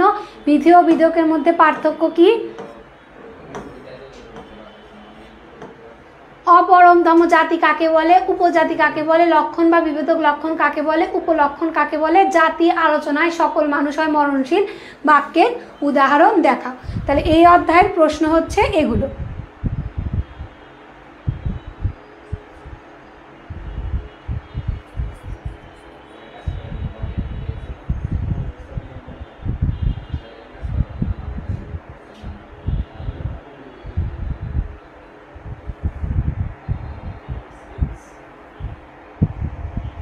আচ্ছা,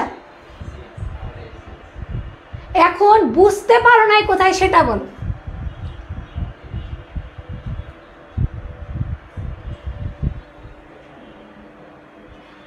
মাথায় কিছু আসবে না, সারা বছর না পড়ে পরীক্ষার একদিন আগে যদি চাও যুক্তিবিদ্যার মধ্যে একটা সাবজেক্ট পড়ে পাশ করে ফেলবা, তাহলে সরি টু সে কিছুই মাথার মধ্যে ঢুকবে না। আমি প্রথম থেকে যখন আমাদের স্বপ্নপূরণ প্রিমিয়াম ব্যাচ শুরু হয়, সেখানে আমরা অনেকগুলো অধ্যায়ের ফ্রি ক্লাস নিয়েছিলাম। তখন থেকে বলেছি যে ফ্রি ক্লাসে বলে দিয়েছি যুক্তিবিদ্যা হচ্ছে একটা প্র্যাকটিসের বিষয়। যত বেশি পড়বা, যত বেশি প্র্যাকটিস করবা, এই সাবজেক্ট তত বেশি আয়ত্তে আসবে। পরীক্ষার আগের দিন ক্লাসে ঢুকলে মনে হবে যে ম্যাডাম শুধু রিডিংই পড়ে যাচ্ছে, ম্যাডাম কিছু বুঝায় না, ম্যাডাম শুধু রিডিং পড়তেছে, আমরা কি করব তাকায় তাকায় দেখতেছি, বুঝাইতেছে না, সে শুধু চিতাবাঘের গতি পড়তেছে, আমরা কিছু বুঝতে পারতেছি না। আরে ভাই, সারা বছর তোরা পড়িস যে তোরা বুঝতে পারবি? উপজাতিটা একটু আবার বলেন। আচ্ছা, যারা মোটামুটি পড়াশোনা করছে বা পড়াশোনার ধারের কাছে ছিল, বুঝতে পারে নাই, তাদের আজকের ক্লাসটা খুব উপকৃত হবে। বা যাদের পড়াশোনা আছে, পড়া অলরেডি কমপ্লিট, যেমন আমাদের পেইড ব্যাচের স্টুডেন্ট যারা আছে 200-250 মতো স্টুডেন্ট আছে, ওদের অলরেডি সব কমপ্লিট। আমার যুক্তিবিদ্যা কোর্সে 250 মতো স্টুডেন্ট আছে, ওদের অলরেডি সব কমপ্লিট, ওদের আজকের ক্লাস আরও বেশি বেনিফিট হবে, তাই না? তো যারা মোটামুটি পড়েছো তাদের আজকের ক্লাসটা অনেক বেশি হেল্প করবে। আর যারা জীবনে যুক্তিবিদ্যা বই ছুঁয়েই দেখে নাই, তাদের কাছে তো আজকের ক্লাসটা কিছুই না, মানে মূল্যহীন। তো তাদের জন্য আমার ক্লাস আসলে কোনো হেল্প করতে পারবে না। আপু অনেক ভালোভাবে বুঝতে পারছি।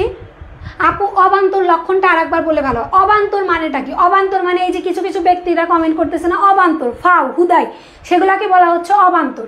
মানে অবান্তর লক্ষণ মানে কি? যেটা সরাসরি জাত্যার্থ থেকেও আসে নাই বা বুদ্ধিবৃত্তি থেকেও আসে নাই, জাত্যার্থের জীববৃত্তি বা বুদ্ধিবৃত্তি কোনোটা থেকে আসে নাই, বা জাত্যার্থের জীববৃত্তি বা বুদ্ধিবৃত্তি কোনোটারই অংশ নয়, সেটাকে অবান্তর লক্ষণ বলে। যেমন মানুষ হয় হাস্যপ্রিয়, মানুষ হয় চঞ্চল, মানুষ হয় চুল হয় কালো, এই জিনিসগুলা যে আমি লক্ষণের, বা লক্ষণ মানে কি? এই যে কোনো তোমার কি বলতেছে এই লক্ষণ আর দেখাও, মানুষের মধ্যে আমার লক্ষণটা কি, বা গুণ, সেই গুণটা, লক্ষণ মানে হচ্ছে গুণ।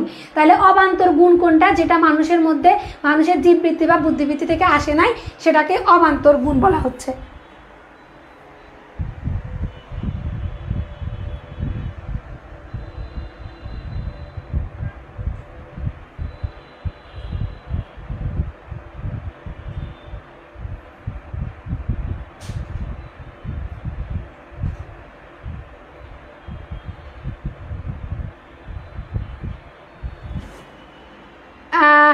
আরভিন হানিফ, এটাকে ব্লক করে দাও।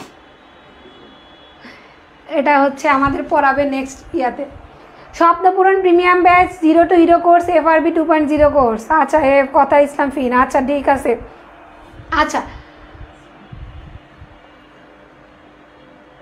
অবধারণটা আর একবার বলেন। অবধারণ হচ্ছে মানসিক চিন্তন প্রক্রিয়া, মনে মনে চিন্তা করার প্রক্রিয়াটা হচ্ছে অবধারণ। আচ্ছা, আর একজন বললো উপজাতিটা বুঝাইতে, ব্যক্তার্থের দিক থেকে খাঁচা, শাড়ি খাঁচা থেকে নিয়েছি। আচ্ছা, উপজাতিটা কি? ব্যক্তার্থের দিক থেকে কম জিনিসটাকে বলা হয় উপজাতি, আর ব্যক্তার্থের দিক থেকে বেশিটাকে বলা হয় তোমার জাতি। যেমন জীব আর মানুষ, জীব আর মানুষের মধ্যে কোনটা জাতি? অবশ্যই জীব জাতি। কেন? জীবের ব্যক্তার্থটা বেশি, জীবের মধ্যে মানুষ, গরু, ছাগল, হাঁস, মুরগি, প্রত্যেকটা জিনিস ওর মধ্যে আছে। তাহলে পরিমাণের দিক থেকে কোনটা বেশি? জীব বেশি, আর মানুষ পরিমাণের দিক থেকে কম। এই জন্য মানুষ হচ্ছে তোমার জীবের তোমার একটা উপজাতি। আর একটা কথা মনে রাখবা, মানুষ হচ্ছে জীবের সবচেয়ে নিকটতম উপজাতি।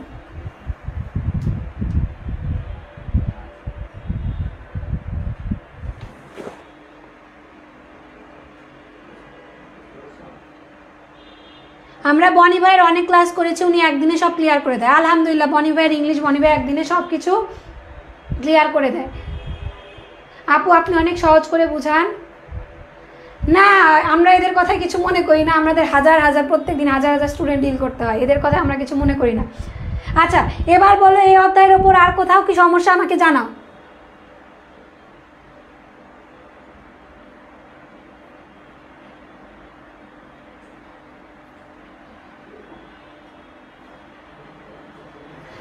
এই অধ্যায়ের প্রশ্ন দিয়ে দিয়েছি এখানে। এই অধ্যায় থেকে 14টা প্রশ্ন দিলাম। মোটামুটি প্রত্যেকটা অধ্যায় শেষে আমি তোমাদের প্রশ্ন দিছি, ওই প্রশ্নগুলো ভালো করে কমপ্লিট করে ফেলবা। মোটামুটি ওই প্রশ্নগুলো পড়লেই আর কোনো সমস্যা থাকবে না। আইসিটির মতো সাবজেক্টও একদিনে শেষ করেছি আপু। তোমাদের নামই তো গিনিস বুকে উঠবে কয়েকদিন পর।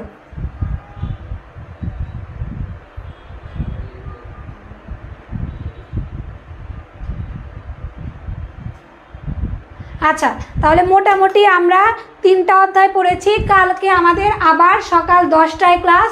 বাকি ক্লাসে আমরা পড়বো হচ্ছে পঞ্চম, ষষ্ঠ, সপ্তম অধ্যায়। কালকে সকাল 10টায় আমাদের ক্লাস। যাদের যাদের যুক্তিবিদ্যা আছে তারা সকালের ক্লাসে অ্যাটেন্ড হয়ে যাও। সায়েন্সের, কমার্সের স্টুডেন্ট হয়ে আমার ক্লাসে বসে থেকে কোনো লাভ নাই, কোনো বেনিফিট নাই, ঠিক আছে? তো ফাও কমেন্ট করলে যে আমি খুব খুশি হব, বিষয়টা তাও না। যার যার পড়াশোনা নিজের জায়গা থেকে পড়ো, আজ বাদে কাল পরীক্ষা। হ্যাঁ, আজকের ক্লাস রুটিন দেখো। রুটিনে আমরা বলেছিলাম যে আমরা আজকে 3টা বিষয়ে ক্লাস নিব। যাদের যাদের যুক্তিবিদ্যা আছে তারা এই ক্লাসটা রেকর্ডেড করে নাও। আমি মোটামুটি 3টা অধ্যায় বিস্তারিত আলোচনা করে কোথায় থেকে এমসিকিউ আসতে পারে লাইন বাই লাইন তোমাদের মার্ক করে দিয়েছি। সেইভাবে পড়ো, বই পড়ো। আমার ক্লাস দেখার পরে বই পড়তে হবে, অবশ্যই বই রিভিশন করো। যার যার গাইড আছে, সাপ্লিমেন্ট আছে, সবাই বেশি বেশি করে সিকিউ সলভ করো। ইনশাল্লাহ যুক্তিবিদ্যা পরীক্ষা অনেক অনেক ভালো হবে। অধ্যায়ের বিস্তারিত আলোচনা আমরা কালকে আবার সকালে করব, তারপর সিকিউ পড়বো এবং তারপর কালকে রাত 7টা20-এ আমাদের এমসিকিউ ক্লাস হবে, ঠিক আছে? তো সবাই ভালো থাকো, সুস্থ থাকো, বেশি বেশি করে পড়াশোনা করো এবং আমার জন্য দোয়া করো। সবাইকে আসসালামু আলাইকুম।